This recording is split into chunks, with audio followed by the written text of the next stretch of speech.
What's up everyone, how are you all? Today we are back with another blazing Naruto story. What if Naruto loved a girl the world feared? And together they burned everything that hurt them. If you enjoy, then please like, share and do comments. The muted beeping of the monitors proved her to be alive, though she appeared to be little more than a statue of death. The respirator forced her chest up and down in a sick parody of breathing. Numerous tubes assisted the artificial existence, wires taped to different parts of her body, making her appear even more frail and vulnerable in the small bed. She was weakness personified, and yet it was an accident the first time he saw her. He'd suffered a serious injury during training and came looking for Kabuto to heal it so he could get back to the dojo. It was merely a glimpse then through the closing door, but he was an observant man and made certain to miss nothing, no matter how simple a word or gesture it might be. Within the 2 seconds it took for Kabuto to close the door to the private room, he'd registered dark hair and a small body in a bed hooked up to monitors and machines. It wasn't the first time the medic nin used some poor sap as a guinea pig, and certainly not the last, so he paid it no more mind. Then Kabuto started pestering him about his Sharingan again, wanting to do tests and study it. Irritation motivated him to investigate just what exactly the medic was up to, and he knew it had everything to do with that one room he seemed so intent on keeping secret. At first he didn't recognize her. She was nothing but flesh and bone and entirely unresponsive to outside stimulus. The name scrawled across one of the observation charts told him in one word exactly who she was, why she was there, and why Kabuto had been pestering him. The question it didn't answer was how she got there in the first place, not that it mattered much to him. As long as Kabuto stayed out of his way, he didn't care what the creep did. He was nobody's hero. When he walked out of the secluded room that day, he had no intention of ever coming back. And he didn't, for a few weeks. He hardly slept anymore, never more than 2 or 3 hours at a time. Every time he closed his eyes he saw nothing but blood and death. His body ached from the long hours of training he pushed it through, but his mind never ceased to bombard him with the torn images of his past each time he dared to rest. In the last 3 months the nightmares had become so intense that it was getting harder and harder to discern reality from memory. So he started to wander aimlessly through the compound in the late hours of the night, a lost shade seeking one last place to fall. His restless pacing inevitably led him here. Sasuke silently crossed the room and lowered himself to sit on the bed, as he'd done many times before, and just stared at her. The first time he did this he felt nothing but envy and hate for the pitifully frail creature that could find rest so easily when it continued to relentlessly evade him. He vowed to walk out the door and forget she ever existed, and would have done so immediately if not for fear of the lingering terrors that waited for him to surrender to his body's exhaustion. So he stayed, and he stared, and he seethed, until he realized there was nothing peaceful about her unnatural slumber at all. With fingers known to cause death and pain, Sasuke gently touched her cheek, noting the steady flickering of her eyes behind closed lids. She was dreaming, had been dreaming for a very long time. The monitor above her flickered frantically with brainwave activity, measuring and detailing by minutes, hours, days, years. She was trapped in a powerful genjutsu, and the unrelenting demand on her brain interfered with her body's normal functions, thus the need of the respirator. He didn't have the slightest idea what was going on in that head of hers, but knowing Kabuto, he doubted it was anything pleasant. Unlike his Sannin sensei and his compatriots, Sasuke didn't take pleasure from the pain of others. He was simply indifferent to it. Everyone and everything was inconsequential except for his revenge. But in the presence of this weak little mouse he couldn't help but feel just the tiniest bit of peace, because she was fighting monsters in her sleep too. So he came, and he stared, and he meditated until the visions in his head surrendered to the steady beeps and whirs of the machines. It became far more therapeutic than any of the sedatives Kabuto offered him. Of course, that didn't mean he owed her anything. She was never aware of his presence and didn't have to be for him to take what he needed from her. He had no problem taking what he needed or wanted from anyone.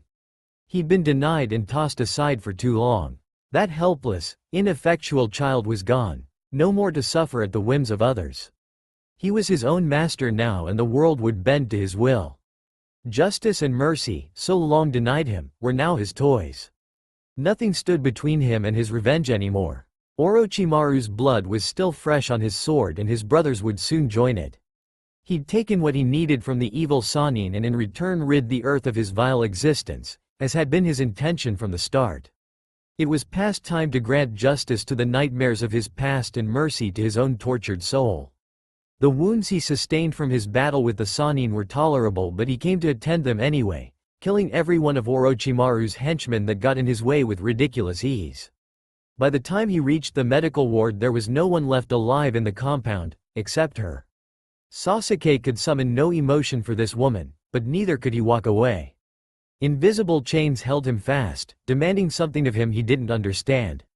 The girl was as good as dead. Kabuto was away, no doubt checking up on his other experiments elsewhere, and corpses couldn't provide the care she needed. All he had to do was walk away and she would eventually slip into eternal slumber, a far more peaceful rest than the one she found now. Yet he lingered as he often did, listening to the hum of the machinery, studying her delicate features. "What do you want from me?" His voice echoed in the darkness, deep and cold. Of course there was no reply. He didn't expect one, but felt all the more frustrated because of it. She was a burden, an obstacle, just one more thing to keep him from seeking his revenge. He hated her. Laying one hand on her forehead and making a hand sign with the other, Sasuke shattered the complicated genjutsu with surprising ease. Her brainwaves fluctuated wildly for a moment before sinking into a steady, even flow. What did it feel like to be trapped in a dream for 2 years? Did she even know she was dreaming? Starting with the electrode attached to her right temple, he methodically removed the wires until all the monitors save one fell silent and blank. When the last wire fell from his fingers, he sat back and listened to the steady beat of her heart, waiting for the little blip to stress or flatline. Surely by now her body had forgotten how to function on its own. If this proved true, he would end her existence swiftly and painlessly. It certainly would make his life a whole lot easier, that's for sure. The deathly silence dragged on for so long he jumped when she breathed in sharply and started choking on the respirator. He pulled the tube free, but despite her sharp, strangled breaths, she didn't awaken. With the sound of her struggling gasps cutting the silence, he pulled the rest of the tubes and IVs from her body and bound the puncture wound on her forearm. So she surprised him, and not much surprised him anymore. Her breathing calmed considerably by the time he finished ridding her of all of the attachments of her previous artificial existence, but it was still strained. Painfully thin and muscles shriveled beyond use, her appearance was that of a corpse, but even still she struggled to live. Some people just don't know how to die. Pulling a blanket off the bed, Sasuke wrapped it securely around her frail body for warmth and lifted her into his arms. Limp as a rag doll, she folded in his embrace and he felt he could snap her in two with one hand. Perhaps it would be kinder to kill her now instead of letting her struggle. They were a good week's run from Konoha and he knew he could entrust her to no one else without his efforts being wasted, but in her current state she would never survive the trip. Quickly sifting through his options, he carried her into the next room and laid her on one of the exam tables. If he was going to have to hole up somewhere for a while, he was going to need supplies, and if she happened to die while he was putting them together, so be it. Bandages, food, medicine, a spare change of clothing and an extra blanket later, the stubborn woman was still alive. He even walked as slowly as possible and took the long way around the compound, but clearly she had no intention of relinquishing her white-knuckle grip on life. Deciding he'd dawdled long enough, Sasuke swung his pack over the two swords sheathed at his back and scooped her up.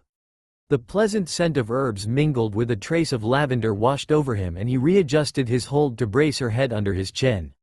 Seldom did Orochimaru's hideouts ever smell of anything beyond earth, chemicals, and death.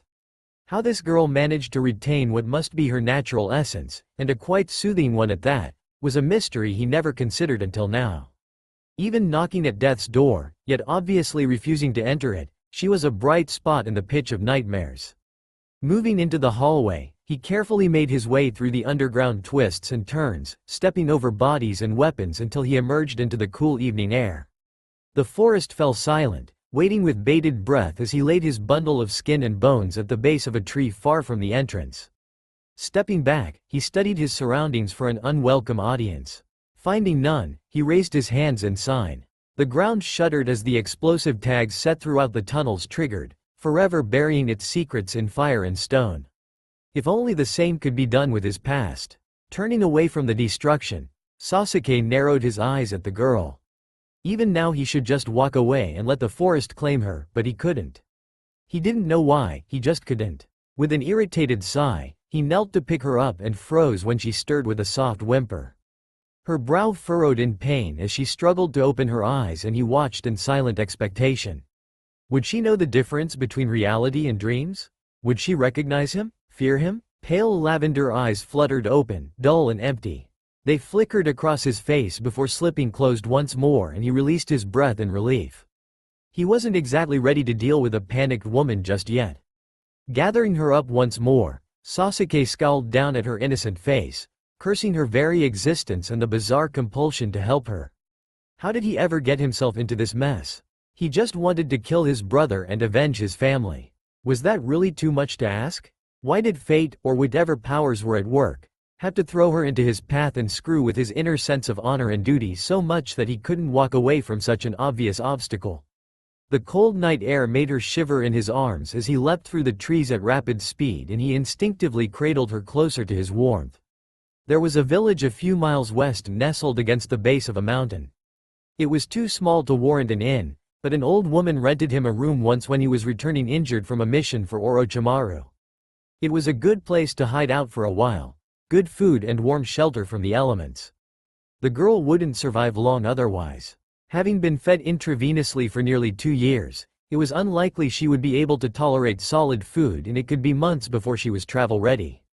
Maybe he could just leave her with the old woman and let her find her own way back when she was ready. He didn't have the time to waste anymore, nor the patience. Her eyes flickered open only once more, but she seemed entirely unaware of her surroundings. What exactly did Kabuto do to her? Maybe he should have salvaged the medic Nin's research, but he hadn't been thinking of her best interests at the time. Why should he? Wasn't it enough that he'd spared her life, taken her from the hands of evil when no one else could? Since when did she become his responsibility? Growling deep in his throat, Sasuke seriously started to question his own sanity. Why couldn't you just die, Hyuga? She felt so very warm. At least, she thought she did. She couldn't be certain if it was genuine warmth or another inducement of the dreamscape she was forever trapped in. There were memories of laughter and smiles, blue eyes, soft fur, butterflies. They contrasted sharply with everything else, and she clung to them, knowing in some distant part of her mind and heart that they were the only things she could trust, the only things that were real. There were faces too of people she knew well, but their words were not the same, their expressions false. And there were enemies, so many enemies. She was so far beyond exhaustion she could no longer feel her own body, and yet it stayed in constant motion. It felt as though she never slept, but perhaps she had and just couldn't remember. A part of her knew this wasn't real, be it instinct or just a niggling gut suspicion. At first she thought she was caught in a genjutsu, but when she tried to break it, nothing happened. So perhaps this was reality, and that other place she remembered where the leaves danced and people she thought she loved lived were the imaginings of a lonely, broken spirit. The food she ate left her empty. The water she drank left her thirsty. The warmth she sought was insubstantial and fleeting because the growing chill was on the inside and she didn't know how to ward it off. When she discovered she had no physical limitations, a strange hunger overtook her and she fought with a ferocity that would startle all who knew her. It was all she knew to do, and she strained her Byakugan eyes for hours on end fighting the enemies she could and could not see. She wanted to look into those blue eyes again, feel that soft fur, laugh with her own voice and hear it ring like crystal bells across lake water. She wanted to feel alive, but as time began to blend into ceaseless battles and the hunger for freedom was never satiated, she began to wonder if there was anything left of her to save. Voices spoke to her from within her own mind. Sometimes the voice was kind and strong, telling her to hold on, to believe that someone would come to save her. Other times the voice was soft and persuasive, telling her she was alone and must fight alone if she ever wanted to be free. She didn't know who to believe or if she should believe either of them at all. It wasn't real. None of it was real. Perhaps even she wasn't real. Sometimes she was tempted to let one of the enemy kill her and end the confusion, fear, and pain. But that was when the kind voice became the loudest, and at times she thought it was a medley of voices, both male and female, all speaking of one accord. Every day was the same and she was always running, but from or toward what, she didn't know. It was when she finally reached the very end of her endurance that the world shattered before her eyes and darkness swept over her. She fought it, fearing what it could mean, but it beckoned so powerfully she was helpless to resist.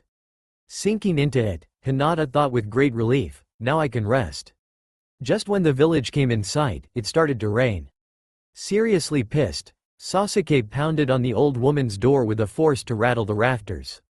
A wizened old face greeted him with shock and confusion, and he pushed his way in before she could even fully open the door. I need a room. Blinking out of her shock, the old woman nodded and shuffled down the hall to the spare room he'd used once before.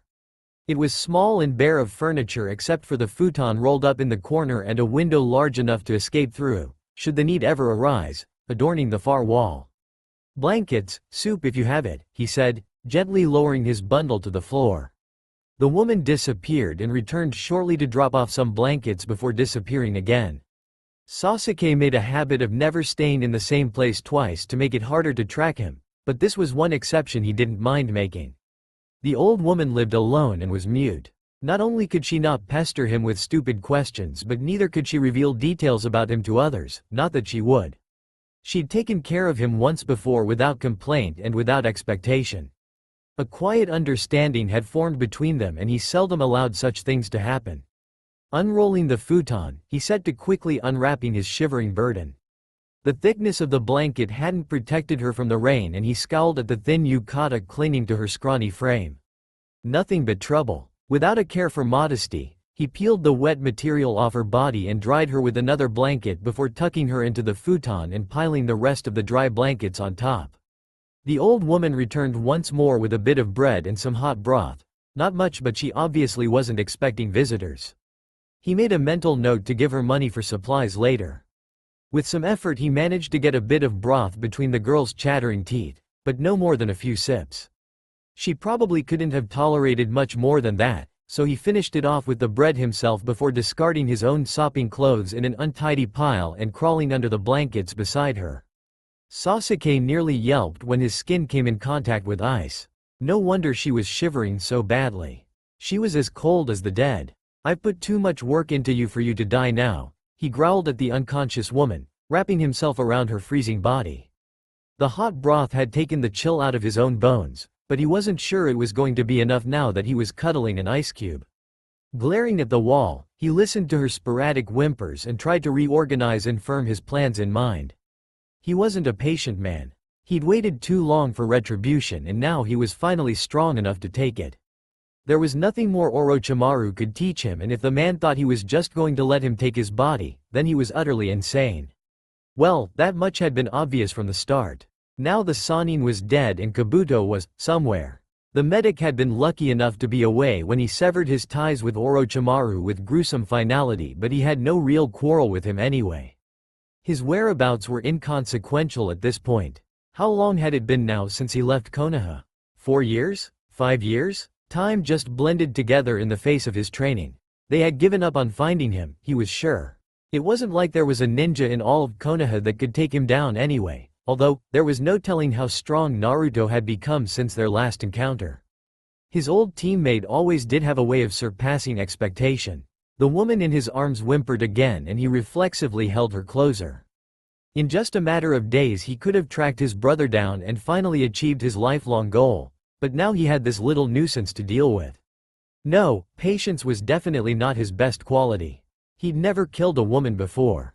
It wasn't that he had a moral issue with killing one of the fairer, he just never found himself needing to. No woman could stand against his strength, and there was no point in crushing the pathetic. His conscience was all but numb now, true, but he wasn't Orochimaru. He was an Uchiha, one of the strongest shinobi bloodlines in the world, and he couldn't dishonor that any more than he already had. No one would ever look upon the Uchiha name again with reverence. There would only be fear and awe of the clan's power that would be ill-wasted on a weak little woman like the one he held in his arms now. Whether he liked it or not, he'd taken responsibility for her life. So he would see her past the point of danger and then leave. How she got back to Konoha was none of his concern. He had no intention of returning there anyway. There was no place for Uchiha Sasuke in the village hidden in the leaves. Obsidian eyes fluttered open in confusion. The midday sun spilling through the window told him he'd slept a good deal longer than he planned or was generally capable of. Turning away from the blinding light, Sasuke found his vision full of feathered hair as dark as his own. The Hyuga girl slept peacefully with her head pillowed on his chest, breathing steadily and finally regaining some warmth. Her skin was still too cold to the touch. Trailing his hand down her side, he counted every protruding rib. She shouldn't have even survived the night, but she was a stubborn woman, he would give her that. Carefully sliding out from under her, he tucked the blankets firmly around her body. It had been a long time since he'd shared bed space with anyone and never with a woman.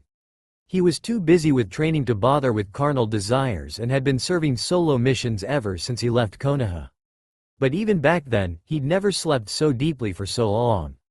Perhaps he was just weary from his own injuries and overuse of chakra. Deciding on this assumption, Sasuke turned away to dig in his pack for some clothes. He had one spare set beside the one that was currently lying in a sopping heap, or should have been. Glancing once more towards the corner where he'd thrown their clothes, he found it empty. The old woman must have come in that morning to check on them and taken the clothes to add to her wash. He never even heard her enter.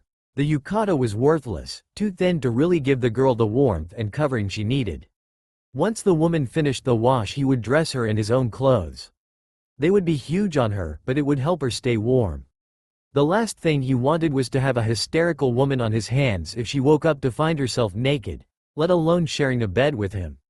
Throwing on a black long-sleeve shirt with the Uchiha fan sewn into the arm and matching pants, Sasuke counted out his funds. The amount was more than plenty to sustain them both for several months if need be, not that the girl would require much in her current state. With one last glance at his charge, he set out to find the old woman. The house was small, consisting of 2 bedrooms, a kitchen, and a receiving room. The woman was in none of them but outside hanging laundry on a line extending between 2 trees. Her house was set back from the rest of the village, its natural privacy having attracted him to it the first time he came through.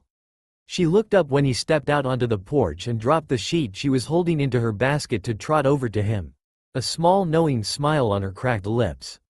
When she stopped to look up at him, she gestured towards the house and raised a questioning brow. "She's still sleeping," he said. "I need you to get some food that will be easy on the stomach. She hasn't eaten in a long time." The old woman accepted the small pouch of money with a fervent nod. Gesturing once more towards the house, she raised a hand to her mouth to mime the act of eating. Sasuke grunted and turned on his heel to stride back inside. This time she had made onigiri and miso, and he scooped some of the miso broth into a bowl and grabbed the plate of onigiri to take back to his room. She was a good cook and he ate the food with relish before setting to the task of feeding the Hyuga girl. He couldn't remember her first name. It had been years since he'd seen her, and even then, they were merely contemporaries. She was always with the Inuzuka loudmouth and the bug guy, and he suspected she might have had a crush on Naruto. Beyond that, he didn't know much about her. Her cousin was in the same Chunin exams as he'd been and was reputed to be very strong, and yet Naruto had managed to defeat him in the finals. Hyuga Neji was one man he'd never tested his strength against. It would be an interesting battle to say the least considering the similarities of their blood limits. Propping her up against his chest, Sasuke tucked the blanket around her again, both to keep her warm and to catch any broth she might cough up.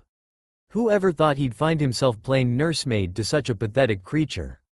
Let this be considered my one good deed of a lifetime. He scowled and carefully lifted a spoonful to blow on before guiding it to her mouth. It was easy enough to get the liquid into her mouth, but she wouldn't swallow.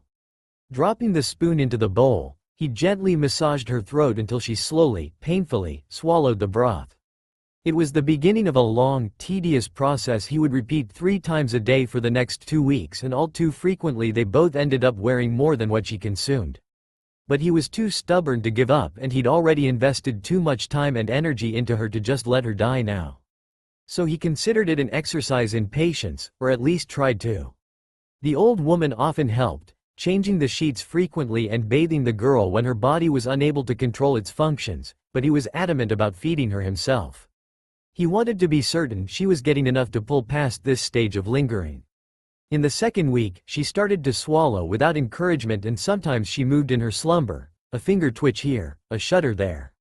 She was dreaming again, and he couldn't imagine it to be anything pleasant. He dressed her in his clothes and they made her look frightfully small. Each night when he held her close to share his warmth, He traced the length of her side and her back in search of some sign of weight gain. It was too slight for him to notice, but he was certain it was there. In the beginning of the third week, he woke up to find pale lavender eyes staring straight into his. There was something strange and unnerving about her stare, but he couldn't place it because it only lasted for a moment. Her eyes slipped closed and did not open again until hours later. She said nothing and gave no real sign that she was aware, but throughout the week her eyes opened more frequently and she was swallowing so much broth that he decided to start her on soft food. The faster she gained weight, the stronger she would get, the sooner he could leave. The old woman was irreplaceable in this step. She contentedly mashed up apples, rice, and just about anything she could get her hands on so he could feed the Hyuga girl. The first few attempts ended rather messily, but eventually she started to accept the soft food and ever so slowly began to put on weight. Sasuke spent much of his time training while she slept. He refused to allow himself to get rusty and there were even a few times that he considered just disappearing, but his feed always brought him back, sometimes sooner than he planned. He never considered himself a healer. There were some minor healing techniques he'd copied from Kabuto with his Sharingan, but beyond that he was fairly ignorant. The girl's health became something of a challenge for him, a mission beyond his area of expertise. Watching her progress under his care filled him with a strange sense of satisfaction and pride. No one would have ever expected him to be capable of caring for an invalid. She was slowly filling out again and sometimes she would whimper or moan softly, but she never tried to speak and once more he wondered what Kabuto did to her. He'd only considered the damage done to her body, but what if her mind was shredded beyond repair? She was trapped in that genjutsu for nearly 2 years, her mind never resting. If she proved to be little more than a shell it was likely he would have to kill her anyway even after all the work he'd put into her. The risk of someone else getting their hands on the Byakugan was too great if she was little more than a vegetable. But there was no real way of knowing if there was any hope for her and he was reluctant to make a premature decision.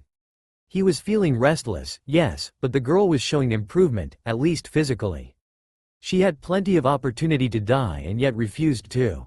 It was simply too soon to count her out just yet. It was salty, so salty that it made her nose burn, but for the first time in as long as she could remember, her hunger was finally satiated. She didn't know where she was or even where the warm food that trickled down her throat came from, but she partook of it greedily until no more was offered. There was only darkness now. No more trees, no more faces, no more enemies. At times she felt certain she wasn't alone, but she'd learned to distrust everything her senses told her. If she hadn't been so exhausted of her own existence, she would have panicked in the dark void that held her now, but it only brought welcomed relief. Sometimes images would flicker through her mind, memories or dreams, she couldn't be certain.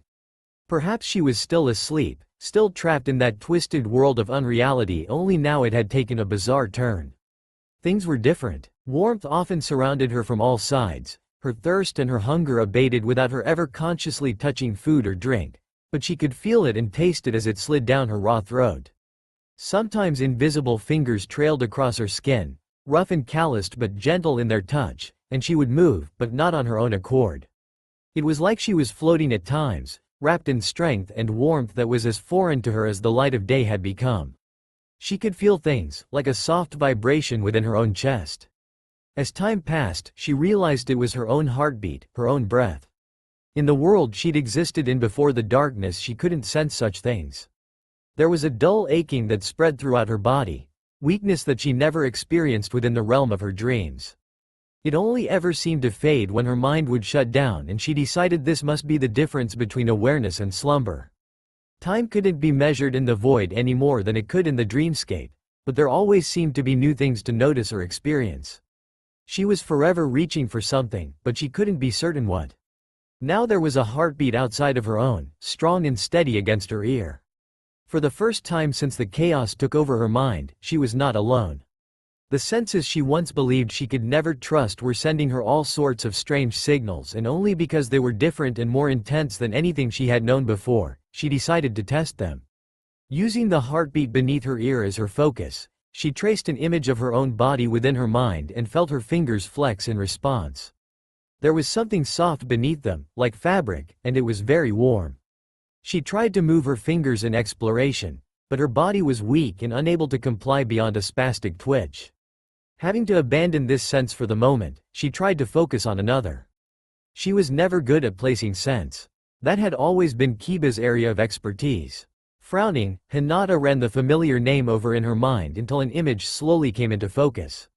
Bushy brown hair, red markings on a sun-kissed face, fur? How odd, but it felt right. The memory was clear, untainted, and old. She knew this man, and the memory of him filled her with security and hope. Cradling it close to her heart, she breathed deeply and tried to match a memory to the mixture of scents that swept through her. Beneath the cover of soap was something sharp and pungent, and the hairs on the back of her neck stood on end. An image of a storm came to mind. Fierce winds, rain pummeling the earth, streaks of lightning rending the sky apart.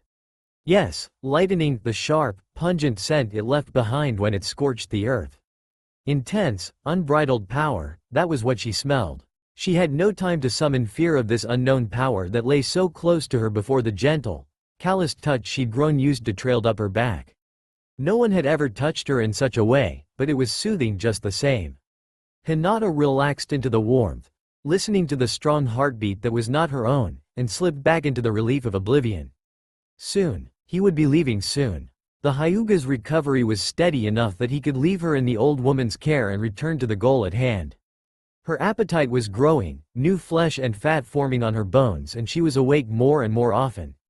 He'd fulfilled whatever responsibility demanded of him, and yet. Sasuke scowled at the ceiling.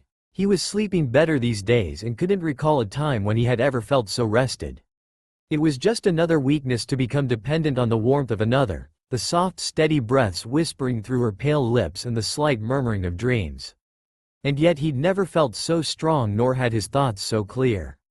An entire month had been wasted on the woman he held in his arms.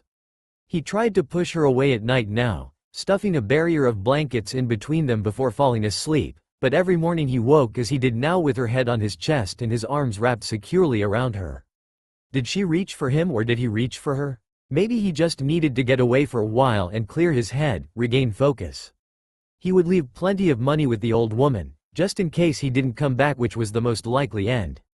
He was tired of waiting for his revenge.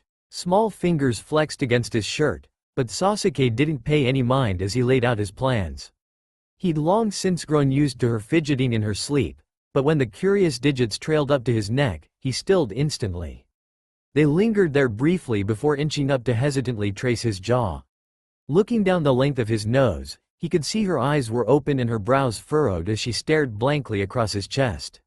This was the first time she had actually moved beyond an involuntary flinch or shudder, but he wasn't too pleased with the direction she was taking. He grabbed her wrist to pull her away from his face, and she jumped, lavender eyes widening. With vague fascination, he watched her lips try to form words, but little more than a breath whispered through. Releasing her wrist, Sasuke pushed himself up and she grasped the front of his shirt to steady herself at the unexpected movement. Picking up the cup of water beside him, he lifted it to her lips only to have her flinch away. Her brows furrowed again and she raised a shaking hand to touch the cup and trace along its wide opening before deciding she wanted a taste. She drank greedily when he pressed it to her lips, but he forced her to slow down, not wanting her to gag and cough water all over him as she'd done several times before. When she had enough, he pulled it away and she leaned weakly against him. After she regained her breath, she once more tried to form words and he caught the faintest of sounds whisper from her lips. Is this real? It was becoming easier to move her fingers. The rest of her body still felt disconnected and foreign, but she concentrated on moving the digits until she had a semblance of control. The darkness seemed to intensify her other senses. She was pretty certain the warmth that was sometimes present and sometimes absent emanated from another being. Its presence coincided with the second heartbeat, and where there was a heartbeat, there was life. So when her fingers finally deigned to obey her commands, she tried to search out the dimensions of the creature she was clinging to. In her mind's eye, the soft fabric beneath her fingers must be clothing. Inching her way up, she came in contact with something rougher in texture and warmer. Trying to make sense of it, her fingers skimmed over a slight vibration in rhythm with the heartbeat by her head. A pulse, strong and steady, which meant she was touching skin, more specifically, a neck. Wondering just who was holding her so close, her fingers traced upward to find a jaw, far broader than her own. A strong hand halted her explorations and she jumped at the unexpected touch. A semblance of hope took root in her heart and she tried to force words through her dried throat, but found her voice silenced. Was this just another trick of her mind conjuring something she desired above all else, company within the void that held her? The surface she lay on moved suddenly and Hinata clutched frantically at it to keep from falling further into the abyss, but a band of strength was wrapped around her, holding her steady. Something touched her lips and she flinched. What new oddity is this? Reaching out an unsteady hand towards where she sensed this thing to be, she came in contact with smooth curves. Tracing along the dimensions, something cool and damp clung to the pads of her fingers, liquid. A cup. When she let her hand drop, the cup was once more pressed to her lips and she welcomed the refreshing liquid that soothed her dry throat. It was nearly empty by the time her thirst was satiated and she felt slightly out of breath. Clinging once more to the solid warmth that held her, she forced all hope and desperation into her words. Is this real? The answering silence stretched into the darkness, wilting her hope that this person of her own imagining could even respond. Why should you believe me? Her breath escaped her with relief at the deep, resonating voice that answered. It wasn't a voice she recognized, distinctly male, lacking emotion, smooth and rich, but she clung to it as she did his shirt. Nothing he said could be taken for the truth, as his words implied, but if he truly were non-existent, would he not have tried to convince her at least one way or another? That's what she would do, if she were an illusion. Perhaps she was one after all. Could illusions think, feel, desire? Her world tilted again and the warm body of the voice pulled away. Frantically she grasped at his shirt to keep him near. Don't go. He ignored her panic and forced her fingers to release their hold. I'm getting breakfast, he said, pulling away. Without him beside her, Hinata curled into herself and clutched at the softness that surrounded her like blankets.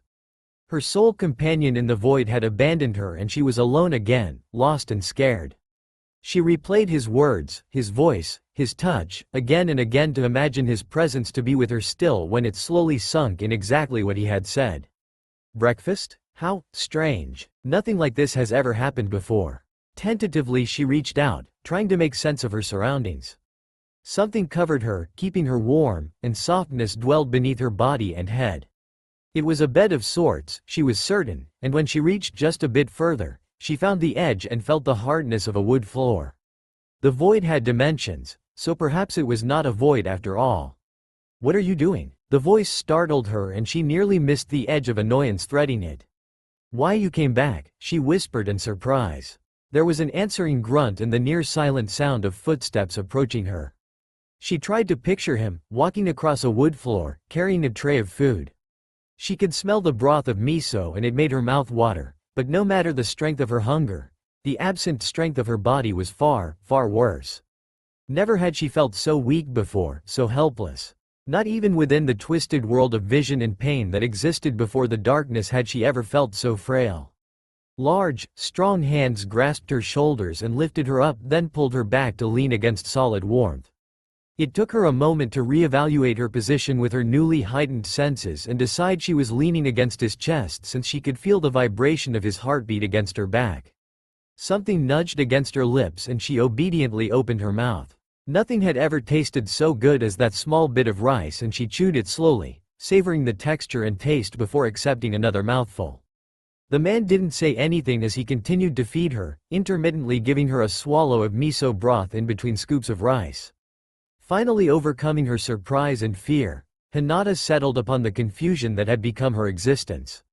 Why are you doing this? She asked after she swallowed. He stilled against her back. Would you rather die? He finally said before shoving a bit of rice into her mouth with a little more force than necessary. She'd annoyed him, she realized with bemusement, and he didn't give her a useful answer. I am not dead? There was a soft snort near her ear. What do you think? Hinata sighed. I think why you don't know. There was no reply for several breaths and she felt a flood of confusion that was not her own. Why? Her heart clenched as her hope faded. She should have known from the start. Perhaps the darkness gave her relief from the persistence of battle and pain, but it was still a prison without a key. You are not real, she whispered. She heard him set down the bowl of rice, or at least she thought she did. The sound wasn't real just as his touch and his warmth weren't real. Sometimes when she realized such things, the dream would fade into something else, But it wasn't to be this time. Why do you think I'm not real? A distinct note of curiosity laced the deep voice. Even if he was just a fabrication of her fractured mind, she found herself answering him all the same. Because you feel real. He of all people knew what genjutsu could do to the mind, how easily it could tear you to pieces until you were nothing more than a mere shell of a creature, not knowing even your own name. He'd done it to others, had it done to himself, but how to salvage what was left of a victim's mind was outside of his understanding. A master of genjutsu could convince the senses of every reality to the point that one could suffer physical pain, even death. From her words and confusion, it seemed that she had known all along that she'd been trapped in unreality. He'd felt the strength of the genjutsu when he'd broken her free from it. Even if she had known what it was, she couldn't have freed herself. Living in an illusion for nearly 2 years, what would that do to a person? This was a problem. All his hopes of leaving were shot to pieces as soon as she opened her mouth to question his very existence. She even questioned her own. Leaving her with the old woman was out of the question. If she was to have any chance of recovery, he had to take her back to Konoha. I should have left you to die. Sasuke scowled at his own thoughts. The longer he stayed with the girl, the more his conscience picked at him. He couldn't even think about killing her now without getting a twinge in his chest like someone was poking him with a fork. She was a serious burden, incapable of caring for herself, not even knowing if she or anything was real to start with. But the mere thought of abandoning her in such a pathetic state was no better than kicking a wounded kitten. He would be certain to gain something from all the trouble she was causing him. He didn't know what, but he apparently had a lot of time to consider a suitable means of compensation. She owed him her life after all, whether she was aware of it or not. You can ponder your existence later, he growled. Laying her back down on the futon, he pulled the covers over her shoulders. Training would do him some good right about now. She reached for him when he pulled away. Figment or not, he was still the only other existence within the void. Even the company of delusions was better than none at all. He caught her searching hand and tucked it back under the covers. Sleep. Hinata allowed her body to relax into the soft bedding. He was an illusion, so of course he would come back, but she wouldn't mind something more. When I wake, she whispered, closing her eyes. Can there be light? Dark brows furrowed in confusion as Sasuke watched her sink back into slumber. What on earth is she on about now? Shaking his head, he swept up his sword and strode out of the house in search of a clearing where he could train without disturbance. This was just great. Why couldn't anything ever go as planned? Was just once asking too much? His battle with Orochimaru had been no easy task, but his injuries were fully healed now and none of them had been life-threatening. He could have hunted down and killed his traitorous scum of a brother by now, but no. He, the Uchiha Avenger, was playing nurse to a fruit basket. A soft, cute, curvy fruit basket. There was only one solid conclusion to be made. All women were psycho. Drawing his sword, he swung it viciously through the air at an imaginary opponent, wishing there was a real one he could vent his frustrations on. First she thinks she's dead. Swing. Then she tells him he's not real because he feels real. Slash. And what was that nonsense about light? The morning sun practically beamed through that window with blinding intensity. His sword halted in mid-swing. He could still feel the soft touch of her fingers trailing along his jaw as if she were searching for something. When he touched the cup of water to her lips, she was startled and had done the same searching motion with her fingers before accepting it. When he came back with their breakfast, she was doing the same thing again, this time to her immediate surroundings.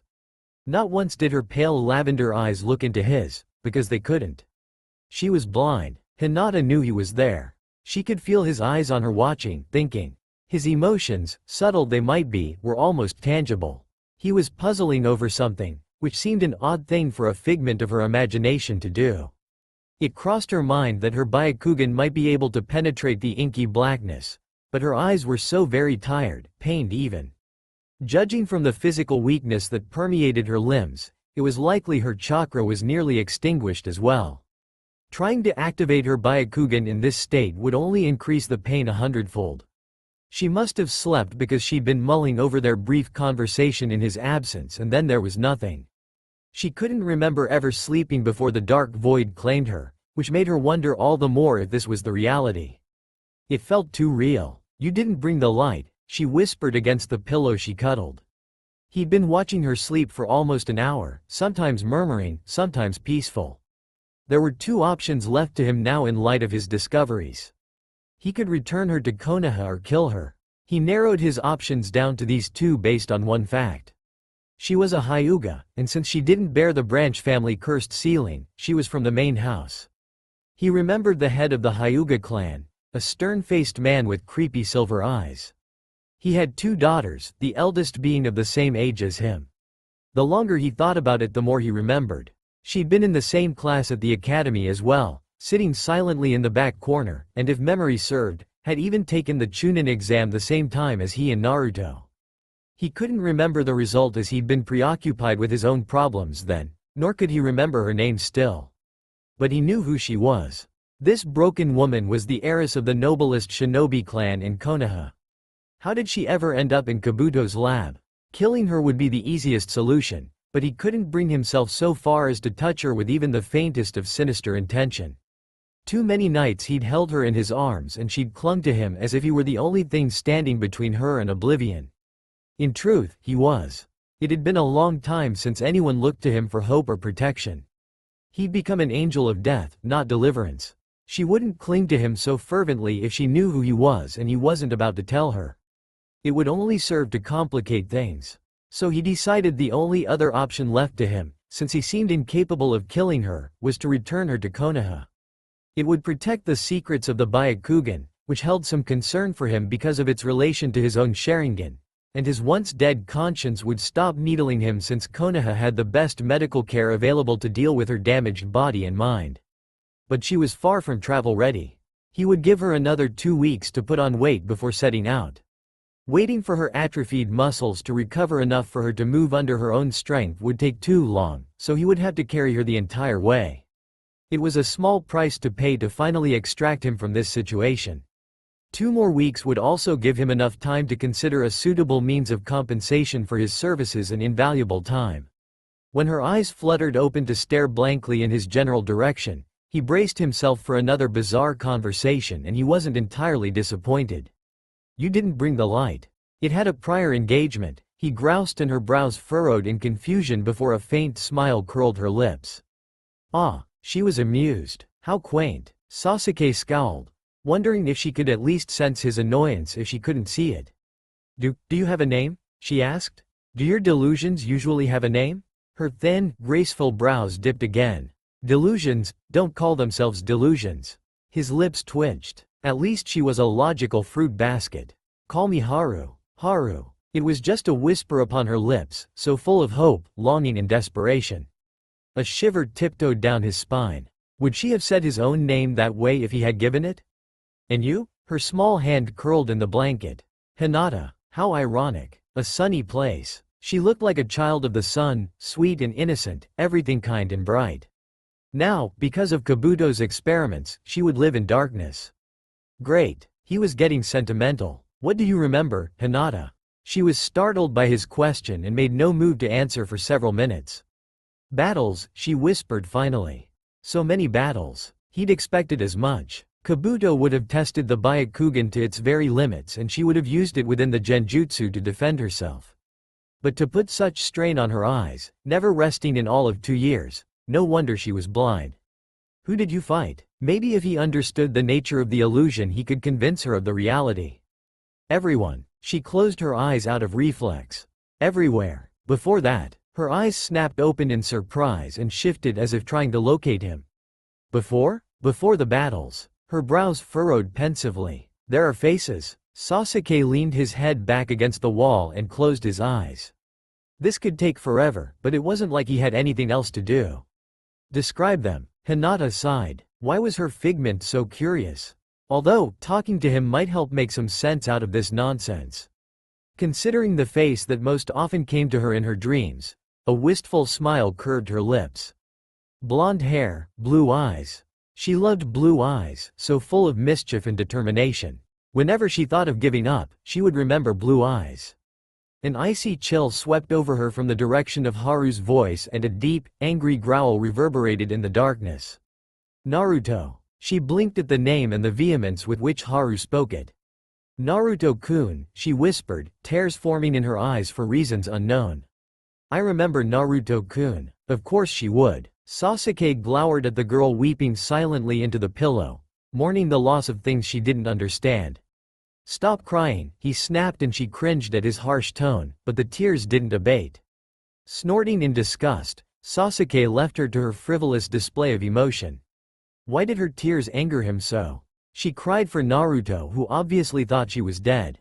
Everyone did by now. It had been 2 years, after all. Her golden hero wasn't going to come and save her, so why did she still hope he would? The sky darkened with an approaching storm, an uneasy breeze tossing through the treetops when he stepped out onto the porch. The static tension building in the air skittered across his skin, promising a tumultuous night. Already he was feeling restless, pent-up emotions boiling beneath the surface, and he could make no sense of them. This wasn't the anger and hatred he carefully cultivated for years and kept close to his heart.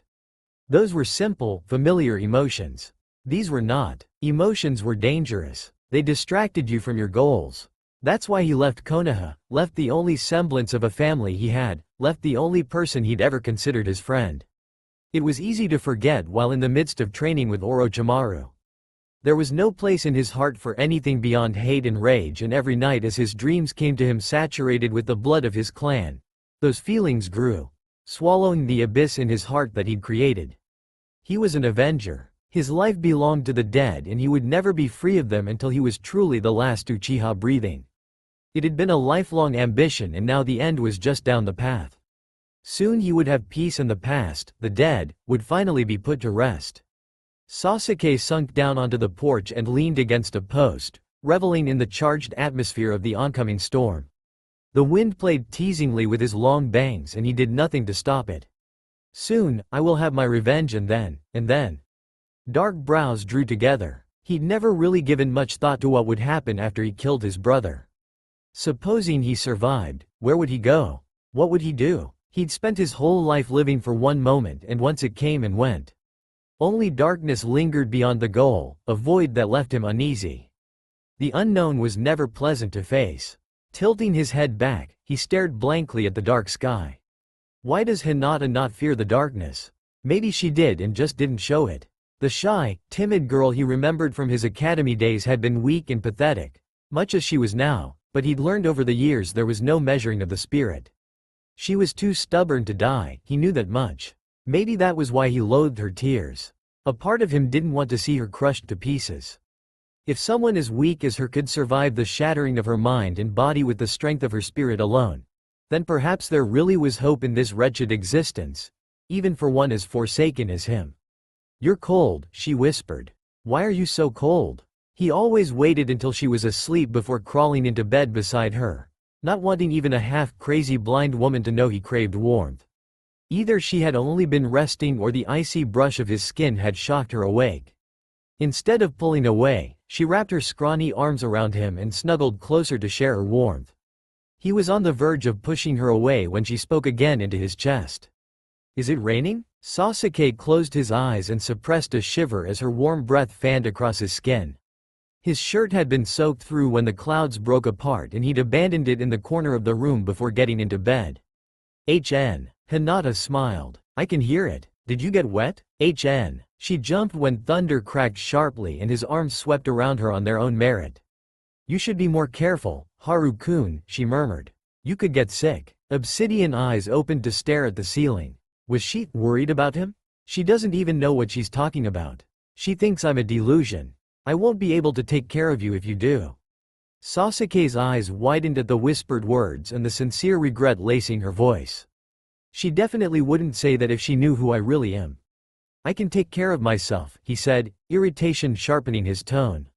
"Always have, always will." Haru-kun likes to be alone?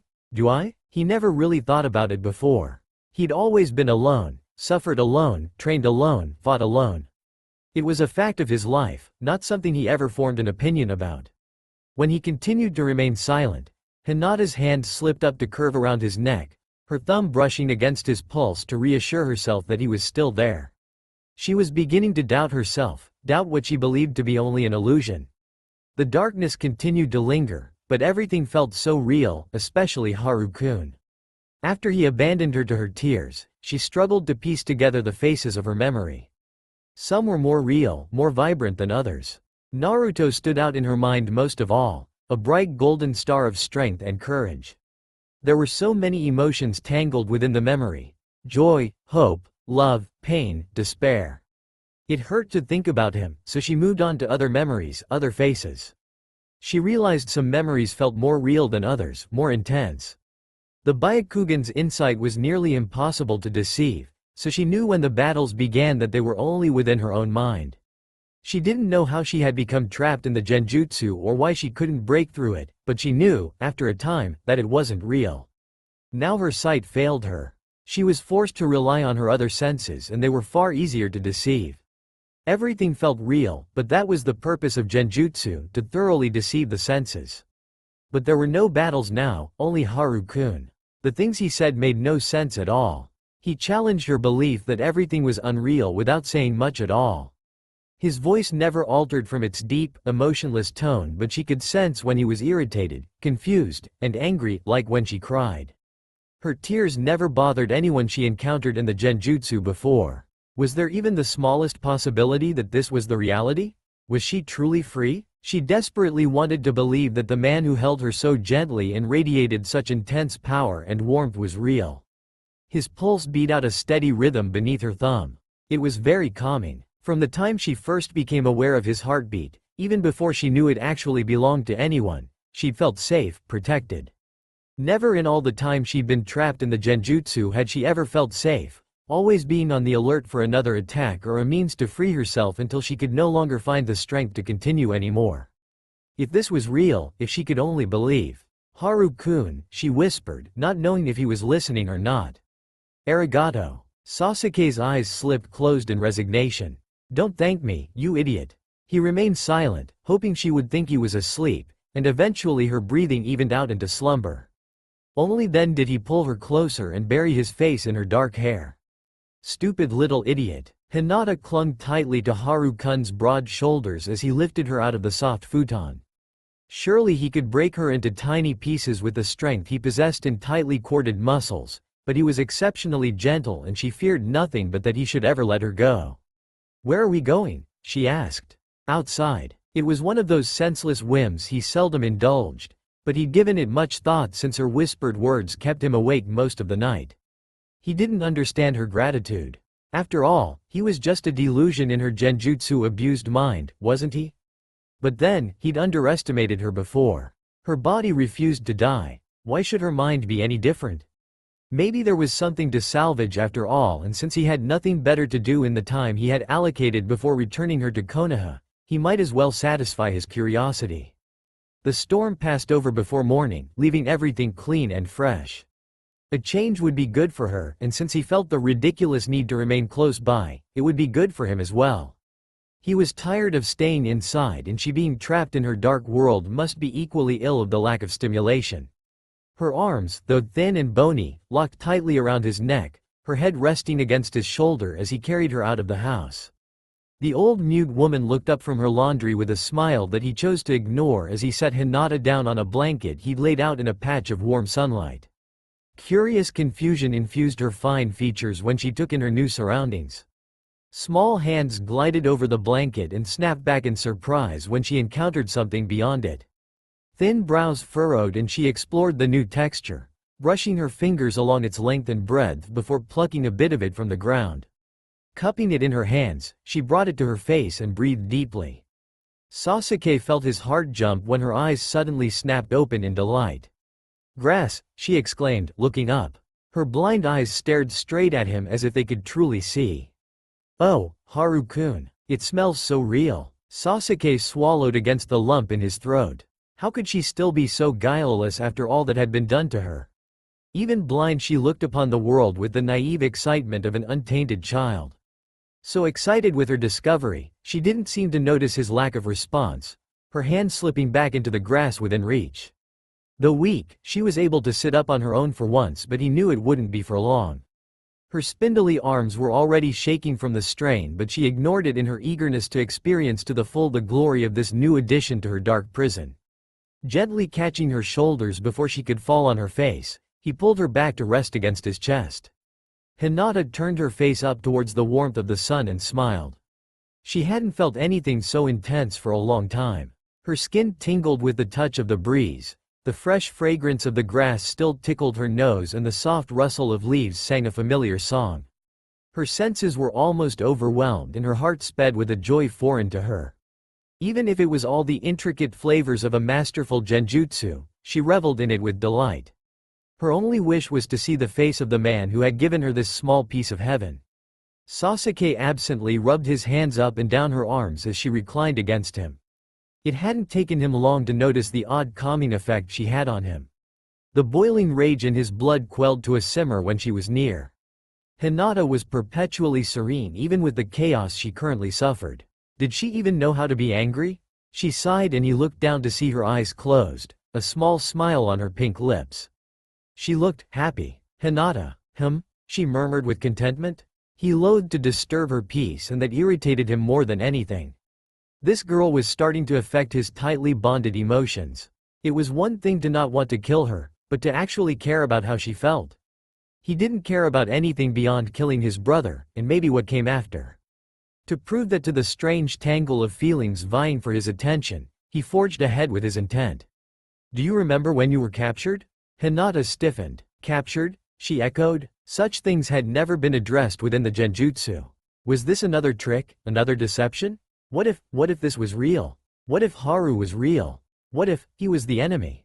It's blurry, she said, wary for the first time of the man who held her. If anything, the constant battles forced upon her within the genjutsu had honed her already notable shinobi skills. She was too weak to defend against a physical attack, but her hard-earned Jonin rank was not the result of physical prowess alone. If they insisted on playing with her mind, so be it. Let them break her to pieces. They would learn nothing. Konoha's secrets would never leave her lips. Sasuke frowned. There was nothing suspicious about her answer, but the alert tension threading her frame warned him she wasn't being entirely truthful. Of course, she had no real reason to trust him since she obviously believed he was just another illusion, but it still irked him. What's the last thing you remember before the genjutsu? Hinata's eyes snapped open in alarm. What is he? How much does he know?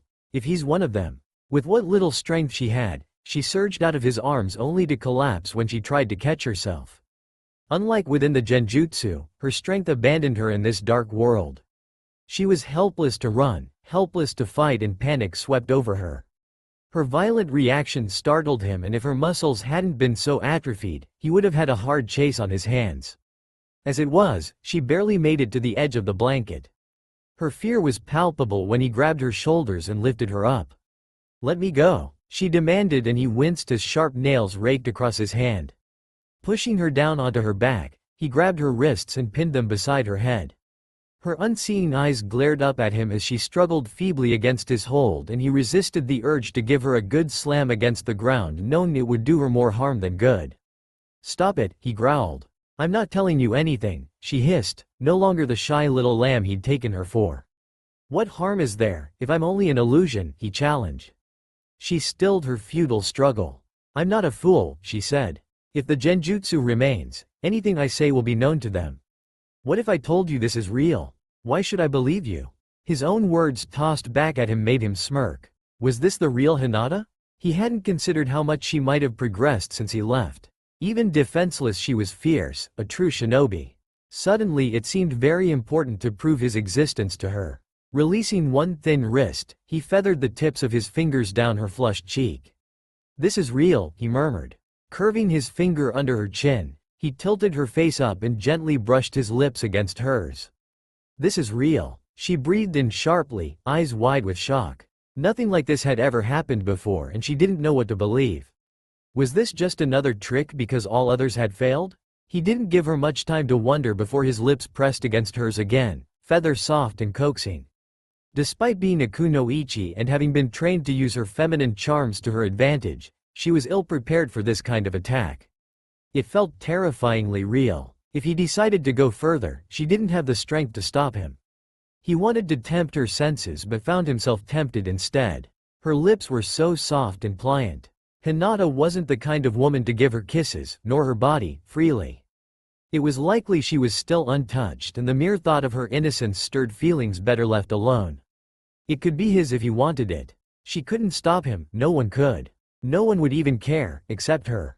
The soft pressure of her hand against his chest was her only resistance, and another man wouldn't have paid any mind to the feeble attempt to push him away.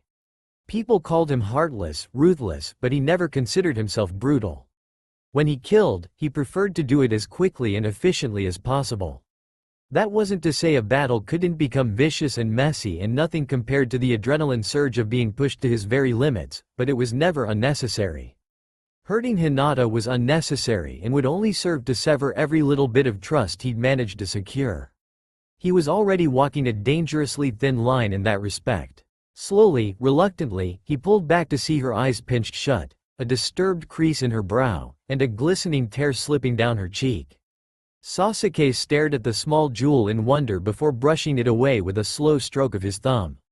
Did she expect him to take it further? Leaning his forehead against hers, he willed her to open her eyes even if she couldn't see him anyway, but they remained closed. You've been in a genjutsu for 1 year, 11 months and 23 days. I broke you free myself. Hinata, tell me who captured you. She panted softly, and he felt a measure of pride that he left her breathless with such a gentle kiss. Would she ever let him do more? Kabuto, she whispered suddenly, and he blinked in surprise that she'd answered. How? Hinata swallowed softly, wishing he would back away. His lean, muscular body pressed along every inch of hers, saturating her with his warmth. His kiss had shattered the remnants of doubts, and her entire world had once more been torn asunder. She was alone with a man she didn't know and couldn't see who knew more than he should. He had attended her needs faithfully without complaint and with a gentleness not all men possessed. Each night she'd slept in his arms, breathing the sharp, electric scent of lightning and feeling sheltered and protected. And his kiss had been the first to touch her wounded heart after she lost Naruto to the woman he had always loved. No one had ever made it skip a beat again until now.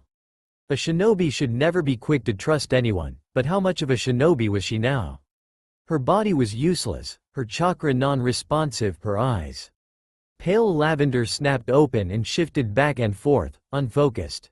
Why is everything dark? Why can't I see? You're blind, Hinata. Be blind? You were always fighting within the genjutsu. The strain of using Byakugan constantly for nearly 2 years destroyed your eyes. She remained silent for several minutes.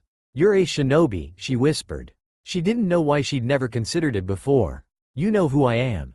Yes. What is your allegiance? A dark brow shot up over a darker eye. Wasn't he supposed to be the one asking questions? To myself, he finally said. It was as close to the truth as anything. How were you captured, Hinata? Her lips drew into a thin, obstinate line. Do you seek the secrets of the Byakugan too? Why did you help me? What do you want? I wish I knew. She was hardening against him, drawing on her years of shinobi skill to wall off all desire to trust him, and any act of intimidation on his part would only seal the door. Deciding a change of tactics was in order, Sasuke sat up and before she could even take a breath, swept her back up into his arms. Hinata clutched at his shirt for stability, liking her new position even less than the previous. Draped across his lap and wrapped up tightly in his arms, she was forced to rest her head against his shoulder in a mockery of comfort. Hinata, his voice resonated with a low growl, and she knew his patience was wearing thin. Tell me how you were captured. On a mission, she whispered. Surely she could satisfy his curiosity without giving anything important away. Maybe she might even learn something to her own advantage. They were in need of a medic. Only when we got there the mission proved to be an ambush. You're a medic? Hinata tilted her face up towards the sound of his voice, wishing desperately to see his face. Without the Byakugan to read his expression, she had to rely solely on the faint changes in his voice to know what he was feeling, and she wasn't quite so adept at that. She couldn't be certain if he was surprised, confused, or pretending to be both. You didn't know? She asked. He obviously knew she was a Hyuga and knew Kabuto had been after the secrets of the Byakugan. Was it possible he didn't know her personally then? No, he grunted. Who ambushed you? Sound nin, she murmured, fingers curling in his shirt. Haru-kun said his allegiance was to himself, so perhaps he was not from the hidden Sound village. But then, how did he find her, as she was certain she would have been kept in a secure location? Who was with you? I fought Kabuto myself, she said, pointedly ignoring his question. Sasuke clenched his jaw, but decided not to press her when she was being at least somewhat cooperative. I think he attacked me with the genjutsu then because everything suddenly felt different. Different how? Hinata leaned against him silently for a few moments, reflecting back to that day that seemed to be ages old, barely aware of the warm hand stroking idly up and down her back. I'm not sure. When he fled the fight I was alone, my comrades, she swallowed, dead. I tried to go home, but you couldn't. Everything kept getting turned around. People I didn't know were always attacking me. Sasuke slipped a hand into her hair and pressed her head against his shoulder. That's enough, he murmured. Obviously, Kabuto had singled her out. Everything was too convenient. The mission that turned out to be an ambush, a genjutsu a Hyuga couldn't see through nor break. Kabuto must have worked long and hard to develop the technique just to capture and keep her for his studies. He was obsessed with Ijutsus and the Byakugan was a close cousin to the Sharingan. There could have been any number of reasons for him to study it and no doubt Orochimaru was eminently interested in the experiment as well since he had every intention of having the Sharingan as his own. All of the medic's research had been destroyed when he buried the compound with explosive tags, but that wasn't to say Kabuto didn't retain some of it elsewhere. The man was still unaccounted for. An uncomfortable knot formed in Sasuke's stomach. Kabuto was no real threat to him, but if he remained interested in Hinata. Haru-kun? He jolted, taking a split second to realize she was speaking to him. What happens now? Go to sleep, Hinata. She didn't argue with him, likely too exhausted to try, and after a few minutes he shifted to lay her worn-out body down on the blanket. Draping his arm over a raised knee, Sasuke stared at her pale, drawn features. Despite her prevailing weakness, she was a feisty little thing. None of the answers she gave betrayed any knowledge of her village and instead of surrendering to her fear, she struggled against it. Hinata had always been a shy creature from what he remembered. Naruto only had to look at her and she would blush clear to the tips of her toes. Her voice was still soft and genteel, but she didn't stutter until she became supremely nervous. He couldn't be certain if she honestly realized this was the reality, but she spoke sanely enough. The less than frantic reaction to her blindness was surprising, though. Perhaps she was used to the darkness now and knowing the source of it seemed almost inconsequential to her. So she was a medic. That shouldn't have surprised him given her sweet nature and inherent chakra control. It was just hard to imagine her in any active capacity since he'd only ever seen her frail and helpless. He didn't yet know her skill rank, but she hadn't seemed particularly perturbed to be fighting Kabuto. Even if she herself wasn't exceptionally skilled, her breeding was nothing to sneer at. As a woman she was a valuable commodity given her ability to pass on the Byakugan. As a medic, she was a valuable resource of Konoha. As a person, she was sensible, patient, and very stubborn. Of course, she had nothing on people like himself and Naruto, not even Sakura who he believed to be the single most obstinate woman he'd ever known. No, Hinata's stubbornness was quiet and deep, a will of steel more so than one of fire. What happens now? He'd been wondering that for some time. His short-term plan was to drop her off near Konoha and then hunt down and kill his brother. It was what should happen next that troubled him. So long had he been training and dreaming of the day when he would avenge his clan that he never bothered to consider where he should go or what he should do when all was said and done. He had severed all ties to pursue this goal and once it was fulfilled, he would be the only remaining Uchiha. Was his clan to die with him? Hinata sighed softly in her sleep and his eyes roved over her finely boned features to linger on her lips. He could still taste her, feel her inexperience. She was mostly skin and bone right now, but after a few months of good food and some exercise, it was obvious she would attain a fine figure, albeit small. She really was such a tiny thing and yet could prove to be quite deadly if she was even half as skilled with her family's technique as her cousin. After 2 years, did any of them still believe her to be alive? When did they give up looking for her? Was she mourned? He always had the impression that Hinata wasn't particularly close to her family. She was too different, too warm compared to the strict, icy demeanor of most Hyugas.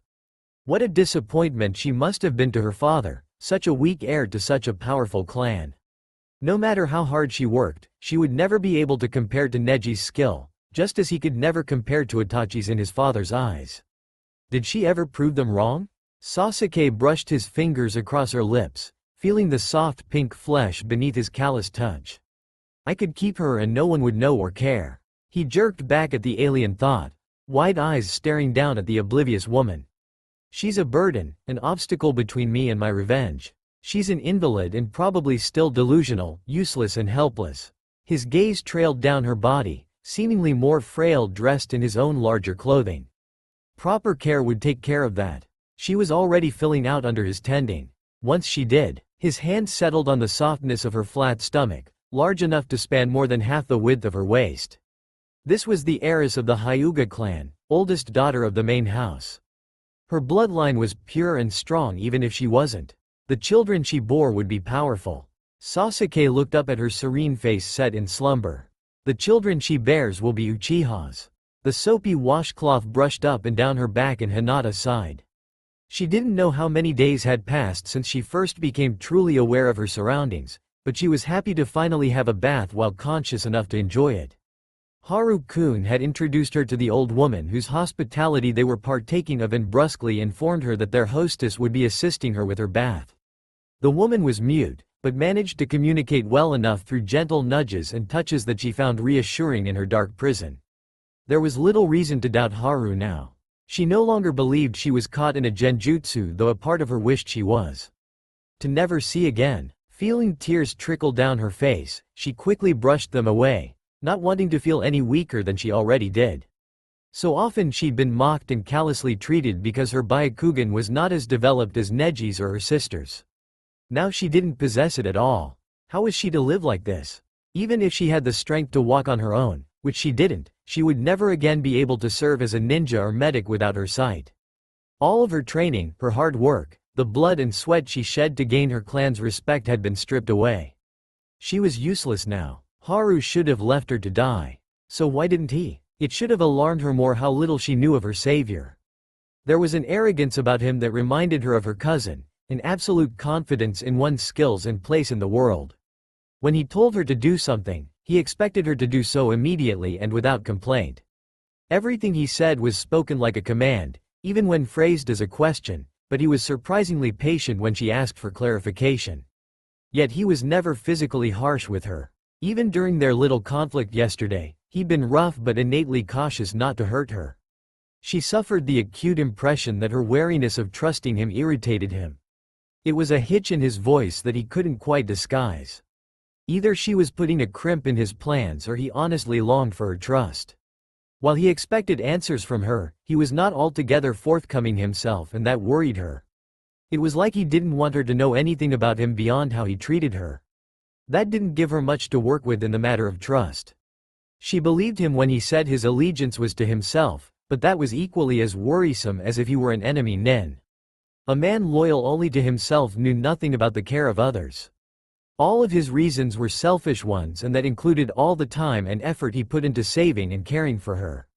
If Haru meant ill towards her, she decided it must be for the sake of the Byakugan. Her eyes were worth millions to anyone willing to pay for them, and there were many who were willing, even if she was damaged goods now. She would have to be on her guard against him and try to discern if this was really his purpose. Her nap in the sun had left her feeling languid and relaxed, and she'd lain for quite a while just enjoying the feel of the warmth on her skin and the breeze on her face. Haru had left her with much to think about now that she was facing an uncertain reality instead of a genjutsu. Having become sensitive to his presence, she'd felt him some distance away, and if she listened hard enough, she could hear the sound of a weapon slicing through the air. A man like him must get pretty antsy sitting around all day caring for an invalid like her. At least he was dedicated to his training. But to have freed her from Kabuto's lab, he would have to be elite Jonin rank if not higher. That only left her to wonder how he managed to make off with her. She had every intention of asking him when he returned to take her back inside, but something made her change her mind. It was in the deliberate way he picked her up and carried her, a change in his step, an alertness in his aura not present before. He had the mark of a man who'd made a serious, life-altering decision and held every intention of following it through. It was frightening because she knew, on some instinctive level, that it involved her too. A gentle tug on her hair told her to tilt her hair back so the old woman could wash it. The clothes she'd been wearing, which she now realized must belong to Haru because they smelled like him and were far too large to be her own, had been taken away to be washed while she soaked. She didn't know what she was to wear once she was done bathing, and while she hadn't been overly conscious of Haru's presence before, she was now. Hinata wet her lips at the memory of his kiss. It was meant to prove a point, but she wondered if he desired to kiss her again. While there was a distinct change in his presence, he didn't touch her any differently. He was still gentle, still considerate in his own gruff way. If only she had her sight, she might be able to see what he was really thinking. Two leathery hands squeezed her shoulders to tell her it was time to get out. Her legs were still limp and useless, but the old woman seemed stout enough, or Hinata was scrawny and light enough, that she was easily lifted out of the small basin onto the floor. The old woman quickly dried her off and then wrapped a blanket around her for lack of any dry clothing. "May I go outside to dry my hair in the sun?" Hinata asked quietly. Her hand was lifted and placed against a wrinkled cheek as it moved up and down. Before Hinata could ask how the woman intended to move her, she heard her scurry away and was left alone on the floor. The woman could lever her out of the tub, but to make the distance to the porch was another matter.